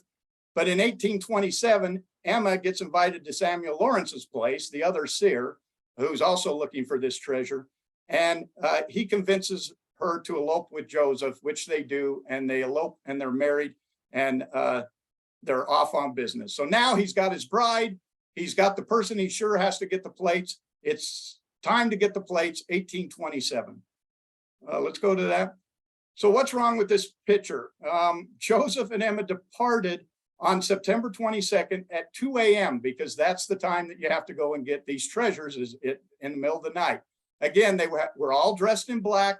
They had a black buggy and a black horse. They took this from Josiah Stoll, who was staying with the Smiths, who was in the area because he was treasure digging on that very same hill that night and had come to stay at the house. And then they took his horse and went and got the treasure.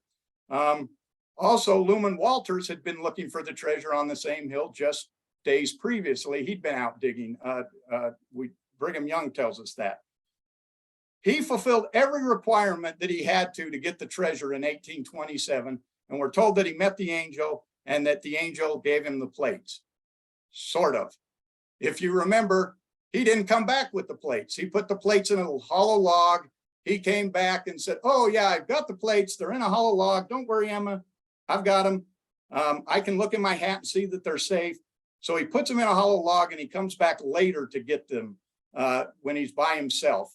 Vogel thinks that he hadn't finished making the plates, the pseudo plates that he was going to use to fool everybody, and that he was trying to finish that up. And when he did, he dislocated his thumb. And that's why you get the story about him running back with the plates and everybody knocking him down, and he had to run away with the plates and there was a big fight. And that's how he justified that he dislocated his thumb. Interesting theory, don't know if it's true, but at some point later, he got the plates and he brings them. Okay, go to the next slide. And so now we go to the translation process, and here's our beloved leader, President Nelson, telling us how this process worked, which may be different than you've heard before. Oh, Melinda, your audio isn't working. Probably when you reshared, your audio went out. We'll go away from that, but basically what he said is, he says, again, that Joseph, it's kind of funny because he puts the hat up to his face and he said, oh yeah, Joseph used a stone. The Book of Mormon is mainly sitting here on the side, and you can see it in the video. It's wrapped in a cloth. You can't see the plates. They're hidden all the time. And he's translating with his head in a hat, looking at these items. And he acts like it's perfectly normal and that everybody knew this story the whole time. It's just amazing as he tells the story. Like, oh yeah, you should know that. And the lady just sits and nods and goes, yes, President, yes, that's so true. It just, I do have it's just, it fixed if you want me to try. the what? I do have it fixed now if you want me to. Okay, go ahead, play it. It's really through the gift and power of God. We have a lot of suggestions about how it was done. We know that they had a table like this. We know they had the golden plates covered usually, and Joseph used these the Urim and Thummim seer stones in the hat, and it was easier for him to see the light when he'd take that position. To me, it's like having my mobile phone at my hand, and I can get messages on it that you can't see. That's true. And they had nothing like that. So it's just the gift and power of God. So there you have it. Just that's the story as I grew up with it. I don't know about you guys, but that's the story. So, I've got two more things. I know we're running over time because of our problems earlier. So I want to just cover two last things here. The Book of Mormon's translated. He takes it to the printer, and then there's this interesting story about this guy named Abner Cole. And Abner Cole is the one that they did the treasure dig on. And Abner Cole also produces the local newspaper. And so when they take the transcript to be published, he takes it and everyone's reading it, or the publisher's trying to, and it's written so badly, he can't do it. He has to do all this editing and fixing it. And so he tells Hiram, look, bring me more of them, bring him more of them at a time and give me several pages at a time. Then at night, I'll fix them. And then in the morning, we can go ahead and start the printing and we don't waste all this time. So Hiram does this. Well, in the meantime, he leaves some of these at the printer office, and Abner Cole is using the printer office at night to produce his newspaper. And so Abner Cole comes in and he's reading this, and he's reading the Book of Mormon. He gets the whole story and he starts publishing it in his newspaper. He publishes it in his newspaper, and all of this happens. And Hiram comes and says, no, you can't do this. And Abner Cole finally says, okay, I won't do this anymore, and he stops producing it.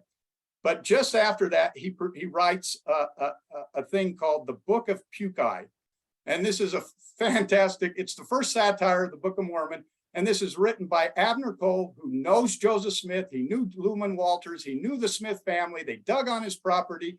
He knows these people. And he writes the Book of Puki, which still exists, and you can find it in the BYU library. And because of time, I'm not going to read it. But if you want to go online and look it up, look up the Book of Puki, because it's a great satire. He talks about how these ignoramuses are digging on a hill with Walter the magician and the toads, and he basically tells the story that is more accurate than the story the church takes when he's actually just doing it in a satirical manner. So it's a very funny. Look it up, the Book of Puki, and read it. It's only 2 chapters long. There's only 2 chapters to it, but it's a fun little read. You'll have fun. It's worth the read and laugh at it. Okay, next slide. So the last thing I want to bring up is, Joseph and his testimony. We know that he continued to do treasure digs even after he got the plates. We also know that they went to, the first presidency at one time went to Salem, Massachusetts, and dug in a basement because someone told them there was a treasure there, and they got a revelation from God saying they'd get the church out of debt. If they'd go there, they'd find this treasure. Well, they never found the treasure, of course. And then now the church says, well, the treasure was the people. They converted people, and that was the treasure they were going after. But anyway, he continued his treasure digs. But, after kind of 1827, you don't hear so much about the folk magic. He becomes more of a religious person. And that all came about because of those changes. People were becoming more religious. He had to transform himself. He rebranded himself now as a prophet rather than a treasure digger seer. Did Joseph Smith ever give up his past with this? The one thing I say is I look at Joseph's last testimony, and Joseph's last testimony as he went to Carthage. And I like to look at actions rather than words. And this is the actions that happened is after he burned the Nauvoo expositor, they were going to take him to jail. They came to pick him up. They let him get anything he wanted. He got to talk to his people. He got to check in at a hotel when they went to Carthage. He had all the time in the world. He could do anything he wanted. Here was the prophet of God. He'd received the endowment. He had received the revelation about the endowment, and he went off to Carthage. And what did he take with him? Did he wear his temple garments? He did not. What he had on him was his Jupiter talisman. And if you look at the Jupiter talisman, it's interesting to note that on there, there's these words. The words that are printed on there are "Confirmo o Deus potentissimus," which means "Make me, O Lord, all powerful." And that is what he had at the time of his death. So I think it was obvious that he relied on the magic to protect him right up till the end, as opposed to the priesthoods that he supposedly had access to. So from that, I'll turn it over to Melinda and let her take it from here.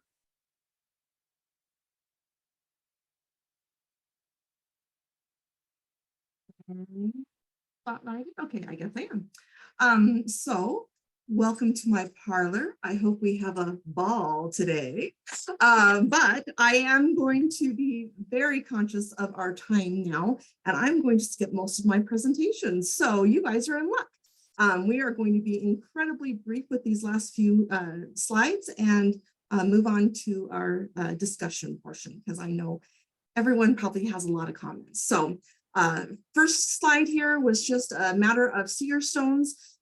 Quinn kind of mentioned that there could possibly be 5 seer stones of Joseph, but there's a lot of inconsistency with that data. The first one for sure was the white one. That's the one that he used, Sally Chase's green stone, to find this stone. But just to point out, this white stone was used in the translation process for the Egyptian papyri that became the Book of Abraham. And then also, this was the part that I really didn't know. Using the white stone, Joseph Smith stated that he got a grand key word of the temple endowment. And so that was something that I didn't know about the white stone. The second one is the green stone. So it's in black and white on the top, but I believe the bottom picture to that is also a picture of it, or maybe a artist rendition of it. This one, just to note, is that it was purchased actually, and the person who owned it, his son, actually used it trying to find a missing child, but unfortunately the child was found deceased by the time they were actually able to find him. And this stone was sold back in 1993 for $75,000, and it is currently in a private collection. Obviously, the next stone is the brown stone that we're very familiar with. It's the one that the church has become made known to the public, where many of the other ones, they don't know, they aren't making them public. They aren't making them with pictures readily available, anything like that. So many of the other things are speculation, I suppose, but there is some data to kind of back it up. The sand colored stone on the bottom corner here, that was one that actually Emma passed on to her second husband. And it was believed he might have had 2 similar stones that look like that. And I believe it is currently in the Wilford C. Wood Museum. And then the last one on the opposite side corner, this one is called the Mud Seer Stone. It was fashioned by mud, handmade, and apparently, to those who possibly have seen it, there's still the indentions on it from the person who made it out of like a clay. Having myself been to Nauvoo, I think perhaps that it was maybe made out of the clay there. I mean, that makes sense to me. That is purely speculation on my part. Please don't get me wrong. But interesting enough, while I was reading my section of the book, it was very confusing because there were parts, quotes from people that Quinn put into his book, and like Brigham Young mentioned that Joseph found 2 stones in Nauvoo, but by description, they didn't really match up to other stones. So like I said, I believe that there's probably a lot of data that's just not correlating. So we don't really know. Again, some of the data is saying that at least 3 stones are in the first presidency's vault.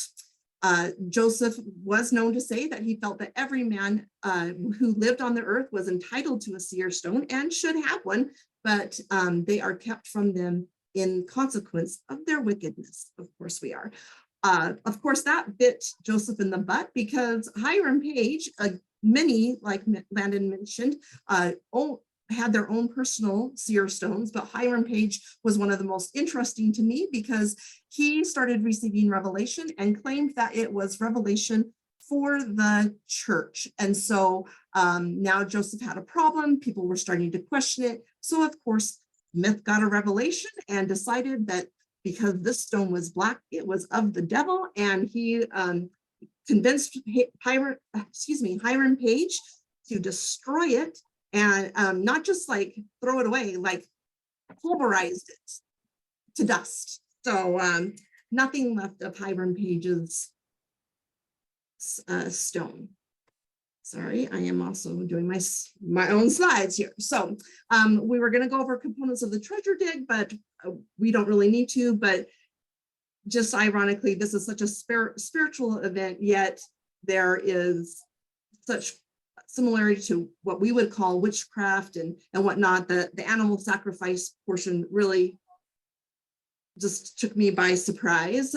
Moving on, there are also amulets were mentioned. This is also what Rebecca had mentioned, that amulets were something that were not man-made, where talismans were. Just a couple of examples up at the top there. That's a paper parchment, some oftentimes used in your homes. You'd fold them up, stick them into like eaves or above doorways or whatnot. They were supposed to be able to protect the house against evil spirits.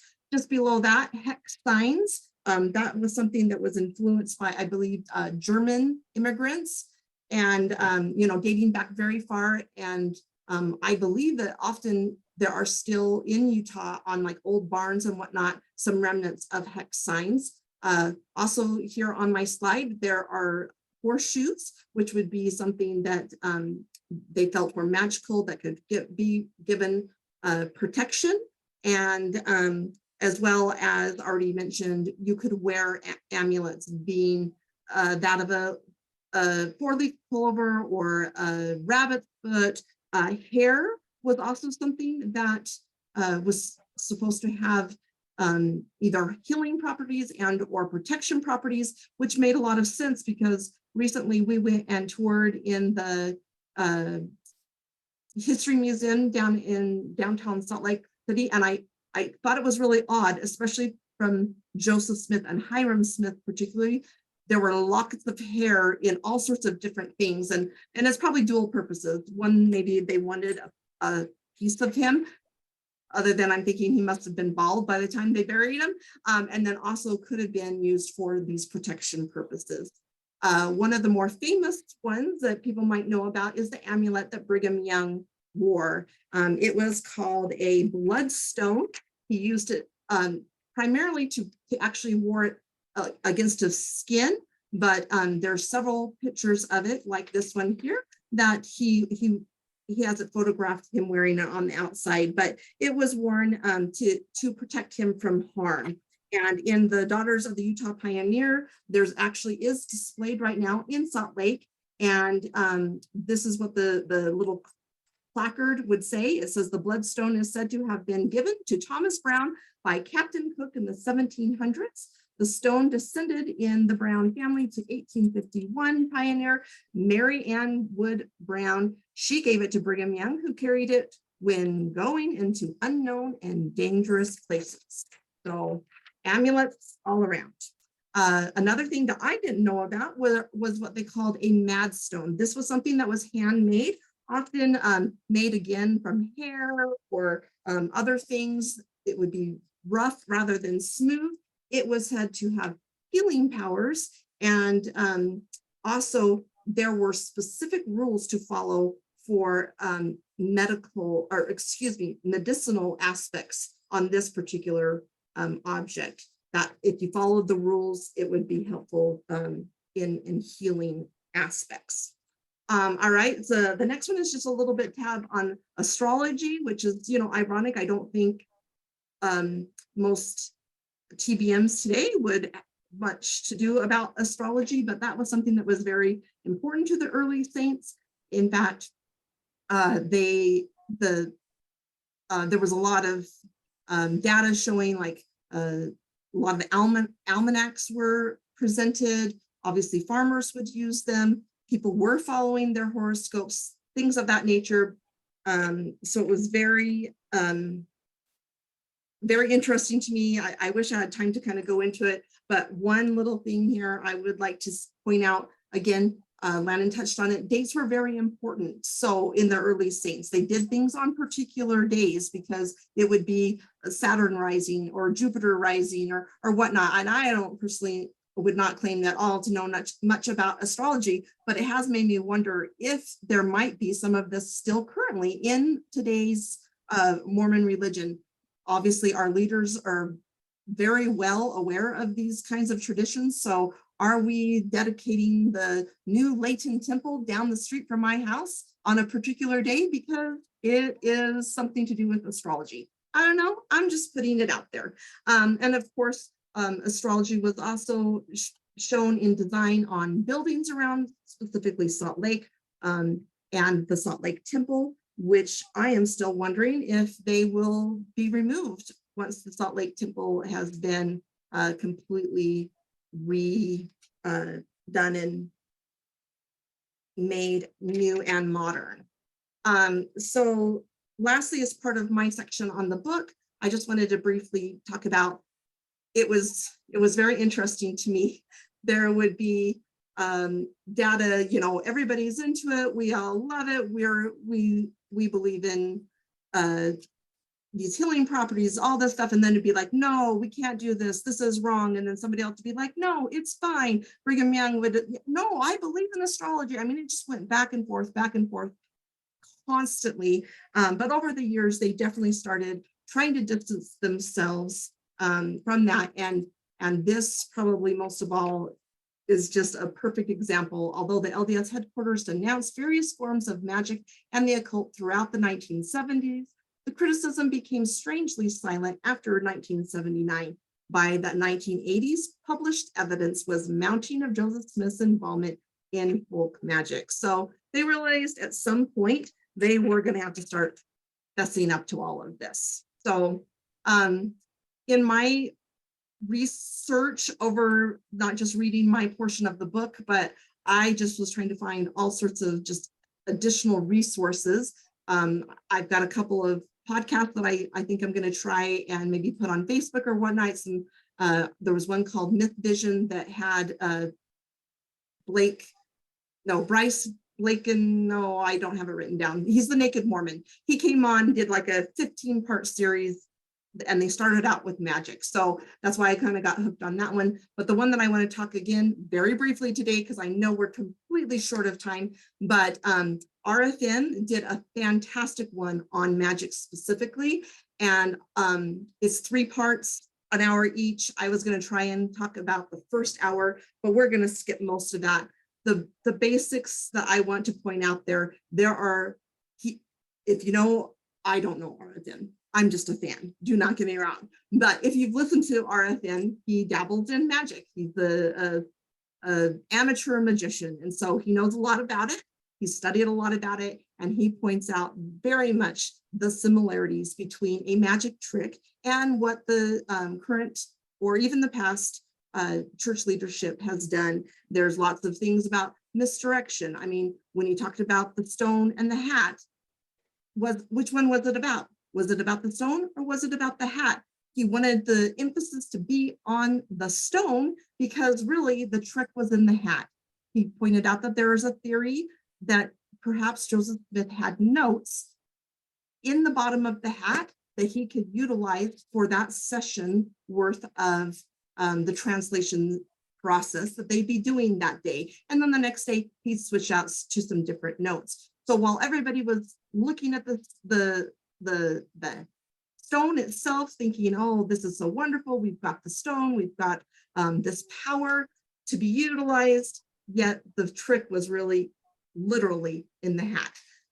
Again, it was very fascinating. I will not take the time to go over it. I mean, he talked about the new name in the temple, patriarchal blessings, callings. I mean, it just went on and on and on how interesting you could really line up magic and the beliefs in the church today. All right, so just moving on from there, I wanted to kind of end right here and open it up to some conversation. There's definitely current magic worldviews, right? We've got the Bermuda Triangle, the water witching, Bigfoot, palm readings, fortune telling. I mean, hello, look at me. I am Madame Melinda. Tarot cards, healing crystal, the 8-ball. I mean, it just goes on and on of what people perhaps believe in, dabble in, or at least are aware of, even if they don't really believe in it. Well, likewise, the church has magical worldviews as well that are still today. We have our patriarchal blessings. We have blessings of healing using consecrated oil, dedication of buildings and homes, personal revelation, prophetic, prophecies, the use of prayer, angels, devils, evil spirits, goes on and on. Of course, we all know that garments were used for protection. Our temple ceremony, clothing, temple rituals, the 3 Nephites, Holy Ghost, repentance. I mean, the list goes on and on and on. We could spend an hour just on my portion of the book, I am sure. But again, because we are short on time, I'm just going to wrap it up. I want to say, you know, I have been the last speaker before in sacrament meeting, and even though the bishop got up and told me, it's okay, Sister Brophy, go ahead and take as much time as you'd like, I was like, hell no, nobody's going to be listening to me if we go over time. We are way beyond going over time. So we are just going to wrap this up. I hope everyone enjoyed reading the book as much as I did. And I hope we can have some discussion as long as people are able to stay on with us. So Rebecca, take it. Woo! Wow. Yeah. Okay. We usually have our mix and mingle right now where we chat. Let's just chat real quick about the book. I didn't get a chance to say before that if you want to make a comment, you can raise your virtual hand if that still works after all the hacking and everything that happened. But I'll throw a first real quick question out there.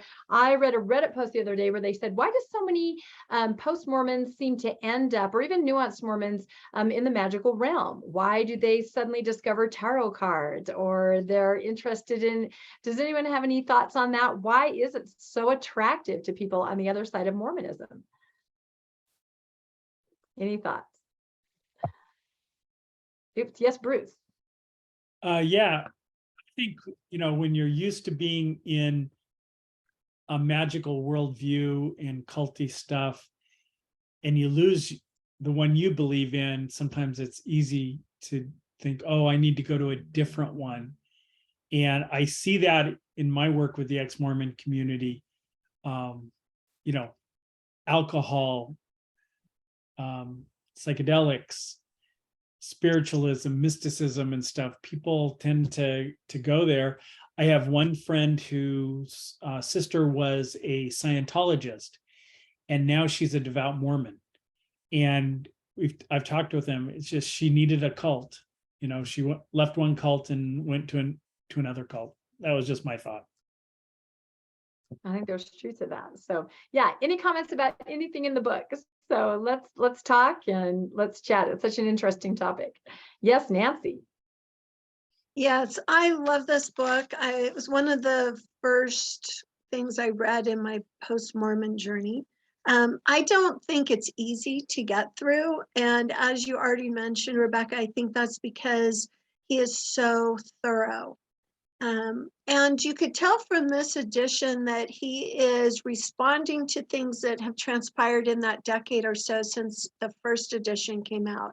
So some of it I thought, and this would be more like blog posts in today's world, right? Like rather than a whole book. And now I'm going to debunk what some BYU professor said or respond to that. So it was, sometimes I felt like it was a slog to get through, but just so interesting. the astrology piece, I thought was interesting towards the end of the book. He talks about James E. Talmage, who was a Mormon scholar and wasn't he a scientist as well? But he was taught astrology by his father and grandfather, which was really interesting. And into the 1970s, astrology was big among some Mormons, but then it just all, it's like the lid is put on anything that's different or unique. But I also thought it was interesting that seer stones were used throughout the early church history, even to the 1920s, and that the church leadership became very just uncomfortable with spiritually independent women. And I think that has a lot to do as well with the idea of magic versus religion. If we do it, and the we is usually men, if we do it, it's religion. If you do it, it's magic. And the you is often women. And so they, historically branded witches and other things because they were not these women to not be under the power of that male hierarchy. But I think too, the other thing I wanted to say was, now let me see, I have a note here. Oh, the Urim and Thummim, I remember being taught that these were some of the stones that were touched by the finger of the Lord when the brother of Jared came to him needed something to light the barges that were going to go from the old world to the new world, and that they got buried with the golden plates, and that they were put in some kind of frame so that they could be used as glasses, like the spectacles. So I don't know, there's a lot of different stories, and I think it's just people trying to make sense of where these objects came from, right? And it's so interesting too, because we have lost as a society, and especially as a church, any notion of, well, pretty much any notion of a seer stone. I'm sure there's still people who practice that, but it's not in the common culture. And so I think of those historians that you talked about at the very beginning, who just dismissed anything having to do with anything magical. It just didn't fit the framework, right? But the one other thing, and then I'll stop, that somewhere in the book, it talks about there were 3 things that were passed from father to son from Adam, and that was the priesthood, astrology, and magic. And the Smith story just plays into all of those in a sense, right? Just fascinating. No, it isn't. All the early biblical leaders were also magicians. Solomon, David, Joshua, they all have, that's part of their resume, that they're magicians. So, and I like your comment about, I feel like energy healing and stuff like that is possibly, we can't have we have power. We want to exercise power as women. So that's a whole different topic. Well, do you know, on that note, there was a conference talk maybe 6 or 7 years ago. I don't remember by who, that was about energy. Part of it anyway was about energy healing. And this has risen up a lot in Utah. I mean, you think about, why do we have so many multi-MLM companies in Utah that are related to health healing, right? One of my first jobs in Utah was working for an herbal company. And then we have all of these essential oil companies and different things. I think it's just another manifestation of this idea that there's something else out there that will have kind of it will heal or help our lives in a way that's outside of the normal experiences. Yeah, I'm sure that's true. And as a woman, we can't access that in the church. So we're definitely attracted to things outside that are empowering and healing. Right. And so there's a lot of people in Utah, and I don't know if it's quieted down or not in Utah, but I know a decade or so ago. And then this, I think in response, this talk that came out 6 or 7 years ago in conference about energy healing. And a lot of women are attracted to that because it's something that they can do out of their home or go travel and visit people, have that, if they feel like they have a gift of healing. And there was one prominent woman, I don't remember her names, but she had a booming business and she shut it down when that talk was given. Well, And look I it up in thought, the handbook. That's fascinating. Yeah, I mean, it literally priesthood, Yeah. priesthood, yes, energy healing, no, and the descriptions are about the same. So they're almost exactly the they're the same. very same. I know. Oh, thanks for all Yeah. your insights, Nancy. Joe, you had a comment. Yeah, so the two things I was thinking of is my daughter, when she left the church, she really embraced like the crystals, and she was doing an Etsy shop, and she really enjoyed that, and she found a lot of stuff in that was awesome. The other thing is, I've been through these stories now a couple times, and it's just fascinating to me trying to understand, like Joseph Smith's, like he literally probably thought there was actually some plates. You know what I mean? He was going through these motions, he was doing these things, but there couldn't have been. You know what I mean? And then he went through and did the whole, let's put something together and hide it under a cloth. And at some point, I feel like he must have just got frustrated with all the failures. And he's like, no, I'm going to make a success out of this somehow. But you know what I mean? Like if you went into the woods and you're sitting there doing your magic and stuff, what kind of mushrooms did you have to be on to go, oh yeah, here's some plates, man, look at this. And then the whole thing with Emma, she never got to see him the whole time, but he brought him back and somehow got him on the carriage and somehow they took him back and home. And I don't know, it's just amazing. And as I've gone through this process of like deconstructing everything, there are people out there that they just feel like, wow, how did I ever believe that? And it's like, yeah, we did, and trying to look back in my life going, I don't know if I can put my finger on the moment that it clicked, and even today things are clicking. Like when Landon, when all these talks going on, I'm like, oh yeah, there's all this stuff. Like you mentioned something about women running around naked. And then yesterday I heard something about Calamity Jane and she was running around naked, totally unrelated, but we have these experiences that like, wow, this was just a normal thing going on in life. And people are like trying to survive with it. Anyway, just amazing, amazing presentation. I'm now under pressure for the astronomy presentation. I don't know what I'm gonna do, but I look forward to it. You guys are awesome. Thank you so much. It's really good. No, and there's so much here. Like literally, we barely scratched the surface. You could take anything that anyone mentioned and just go and do a deep dive into it. It's just crazy. So, Jackie, I think you had a comment or a question. Maybe. Yes, here we go. I just thought it was interesting. My husband and I are racking our brains, but in the early 90s, the patriarch Eldridge Smith came to our ward and gave that fireside. So I saw the bloody shirt. We saw the box that the golden plates were supposed to be in. There was definitely a peep stone. I don't remember which. And I'm so mad because I can't remember any more of them. I don't know if the parchments were there, but he was definitely on tour. Wow. And you could book him and we could go look at them all. I mean, he didn't want us to touch them, but they were all on display and we could see them. So he must have been very elderly. Was he? I mean, he must have been. Yeah, he was getting like elderly. In his early 90s, because he was maybe it was the son. Maybe it was the son. It could have been the son, because the son is actually one that contacted Quinn and said, can you come meet with my dad? We want to talk about a book that promotes, the power of the patriarch. And interestingly, that very year, 77, is when they did away with the patriarch. We don't want that, that infighting, that power structure, no more patriarch. But the patriarch throughout history has been more powerful than the prophet in a lot of ways. So fascinating. Brian. Oh, yeah. So this will be a quick comment. It just kind of was an overall thought I had as I was reading the book, coming from my perspective as a science-minded thinker.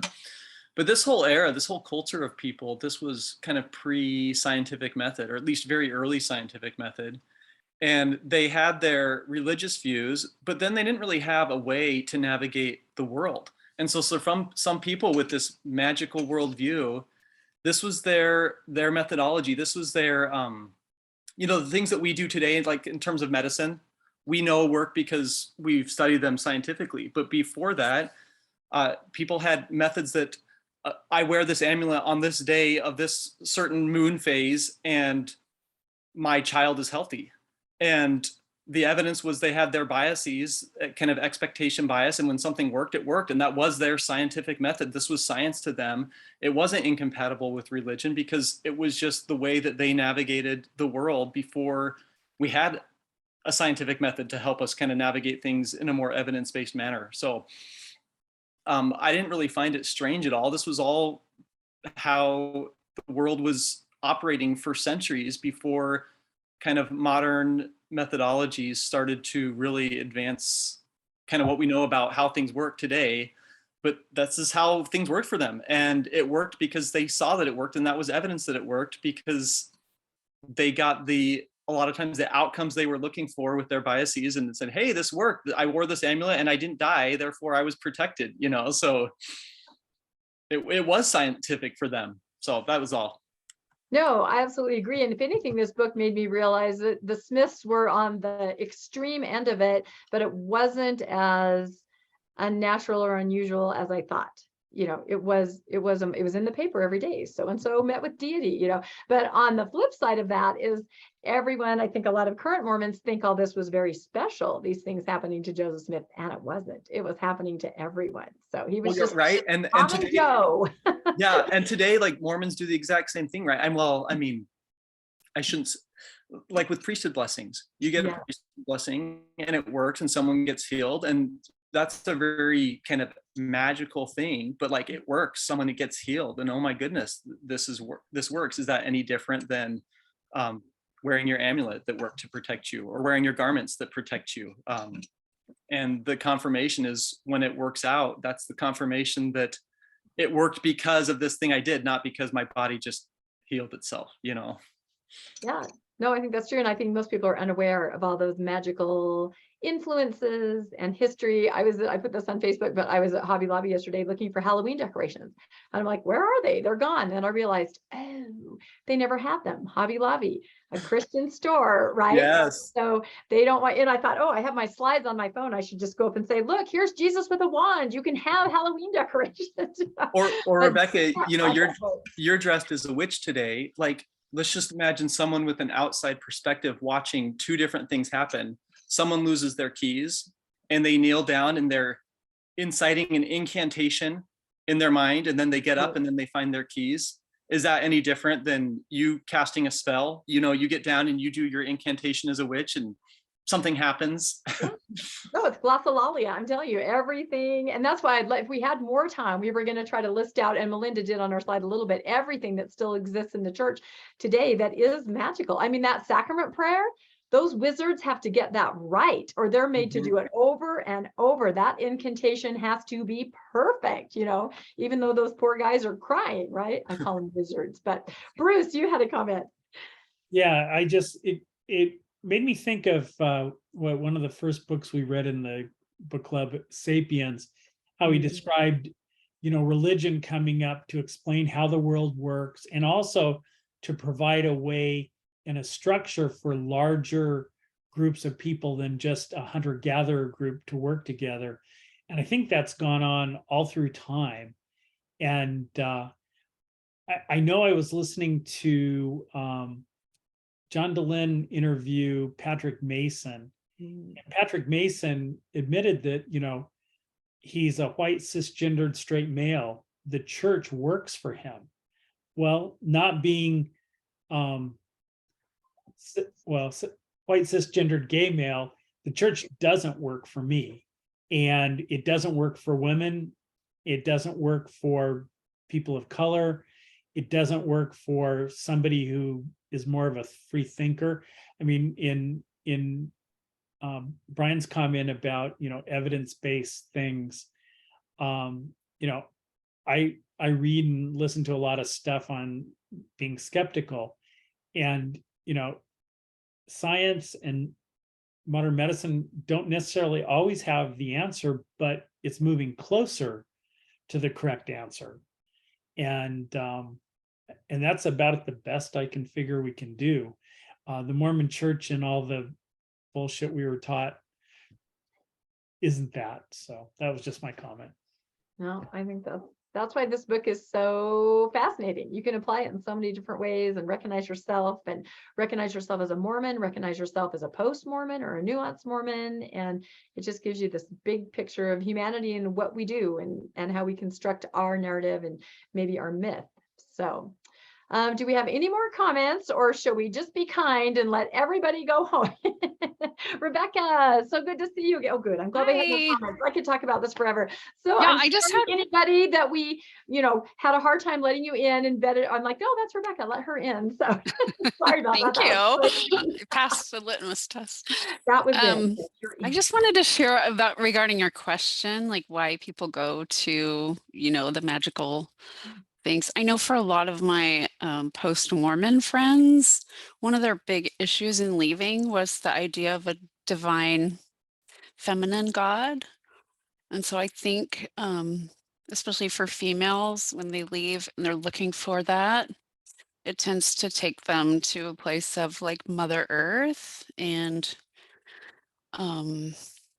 just like I have several friends that do like pagan or Wiccan type of rituals. And so they're drawn to those, like the four seasons and nature and those kinds of things. And I kind of see that as a flip binary, right? From this man in the sky to the opposite of that, which is very earthly things and Mother Earth. So that was just what came to my mind. Yeah, no, that's a wonderful way to look at it. I think you do kind of turn more inward. You're trying to reclaim power, maybe. And that's a wonderful way to look at it. I love it. So, Paul, thank you for your help and advice at the beginning as we were trying to cast out the interloper. Yeah, that was really funny. I'm glad you did it and we didn't run away. And glad he got kicked out, whoever it was. Some Desnat guy, I'm guessing.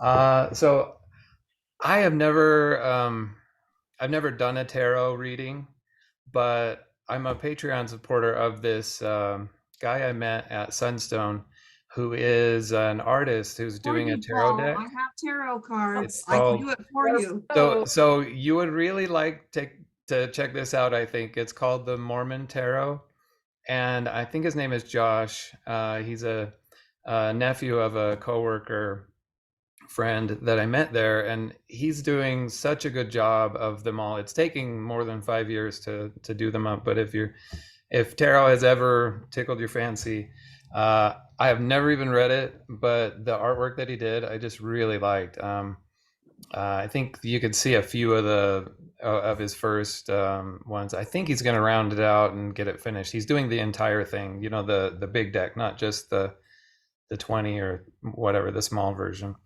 But a lot of them have really. This is his behind me, I think. Oh, sorry. Is it the same guy that's behind me? This is his work, I think. He's making tarot cards. Oh, no, it's no.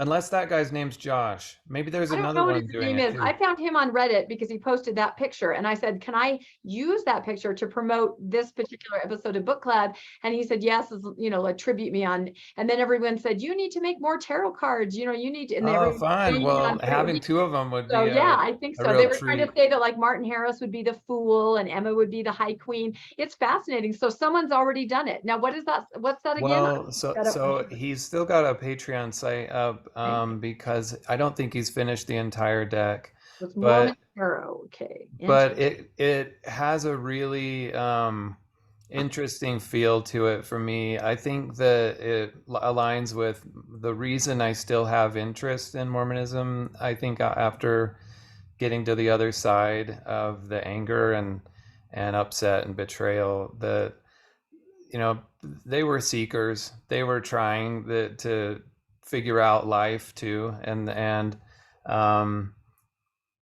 anyway, a small number of them knew that they were pulling off a hoax, and the rest of everybody else were sincere lookers, I think. But this little book about magic that I got myself last Christmas, I get picture books for the kids, and I got one for me. It had this fun from the 1500s little similarity to the layman picture stuff, and it's just math, and this occultist guy named John Dee from the 1500s, and he had a buddy named Edward Kelly, and they just hung out together doing, you know, natural philosophy, astrology stuff together, and talking to angels.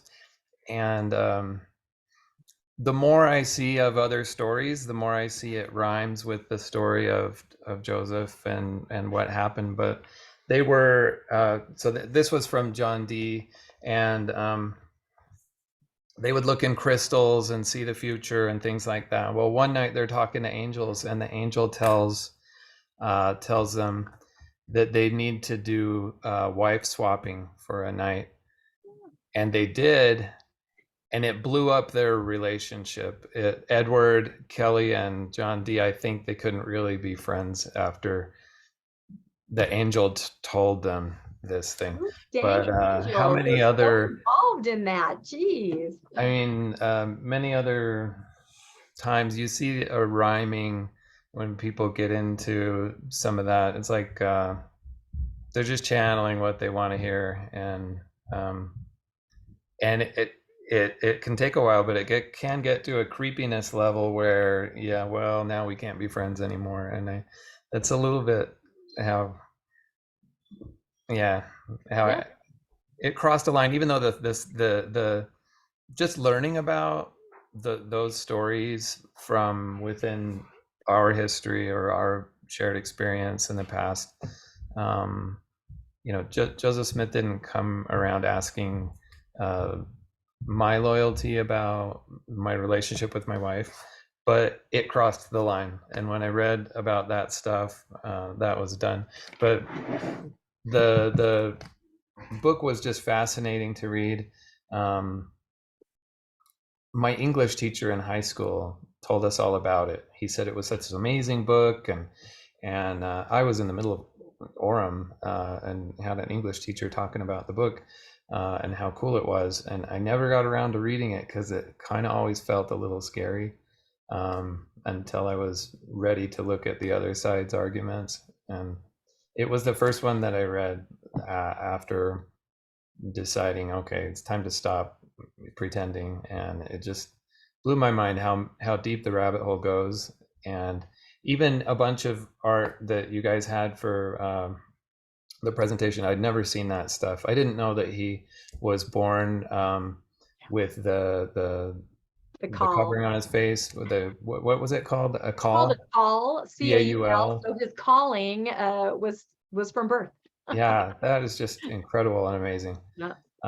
Anyway, I've talked too long. Thanks a lot. No, What a that's wonderful awesome. And that's so presentation. interesting. That was the first book that you read. Everybody has something and they're like, I'm going to figure this out. So there you go. Yeah. Lori, you had a comment. Thanks for sticking with us through all the craziness. I'm so sorry about that. Jeez. Yes, first I want to publicly apologize to Joe. He was being so sweet and being empathetic, and I so appreciate that because I'm very new in my journey and I was just being silly. But yes, so the other thing that I've realized, I've done a lot of researching to try to deconstruct because I am fairly new in this journey.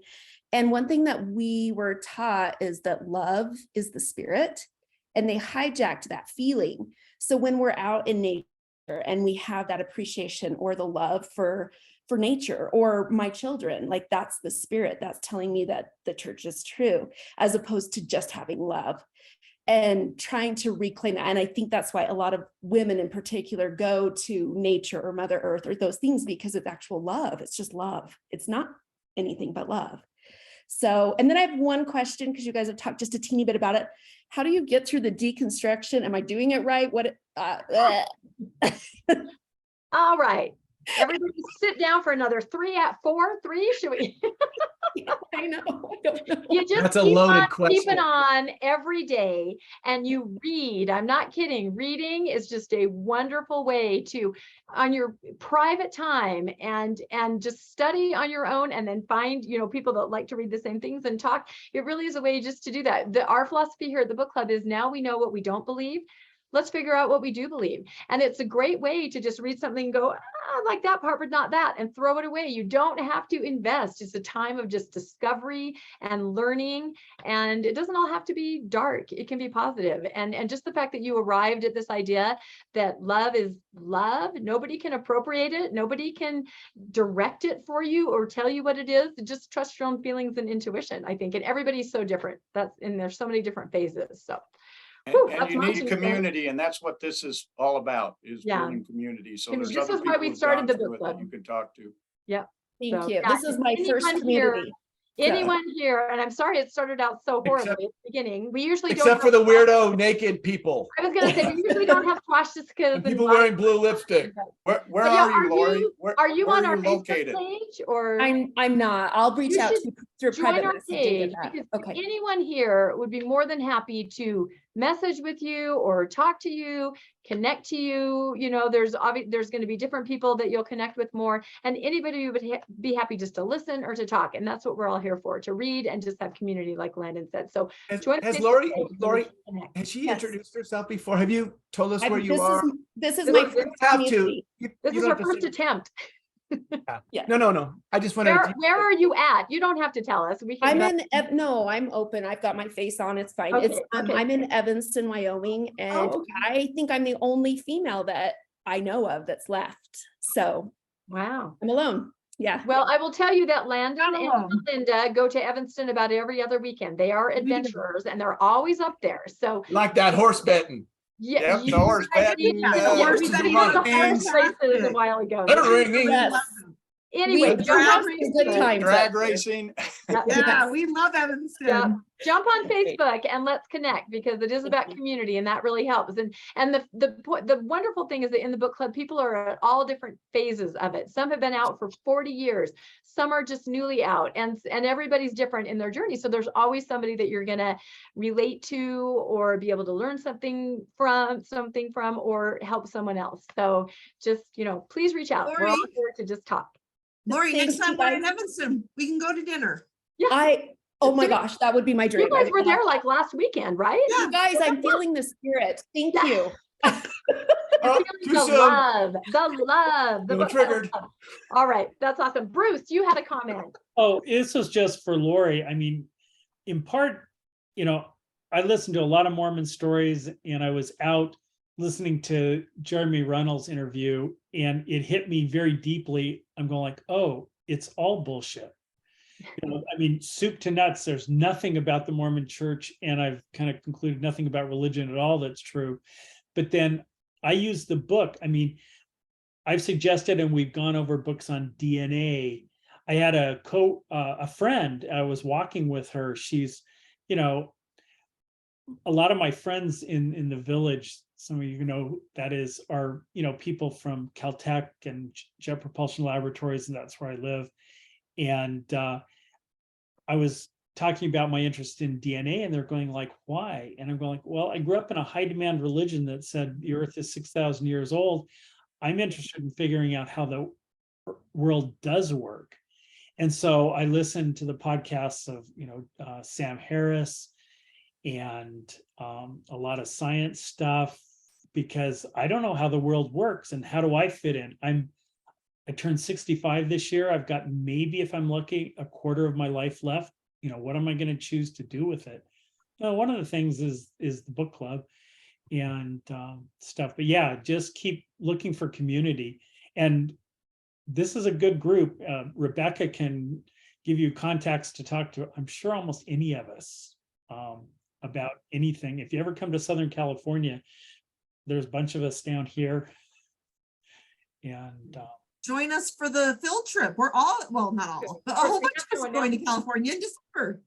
Oh, that's awesome. Yeah, we do a lot of extra bonus things, which make it really fun in addition to reading. And it is amazing how quickly everybody becomes a friend. I say that post-Mormons and readers are just a super special niche. It really a certain kind of a person, and I just love it. So I wonder if now we should just very quickly, since we lost all our slides, we usually end with some slides. I'm just going to preview next month's book, which will be coming up a little bit sooner because this was a little bit later, closer to Halloween. It's on the, Melinda, do you remember 11th, whatever that second Sunday is? I think can it's on tell the you 11th. Yeah.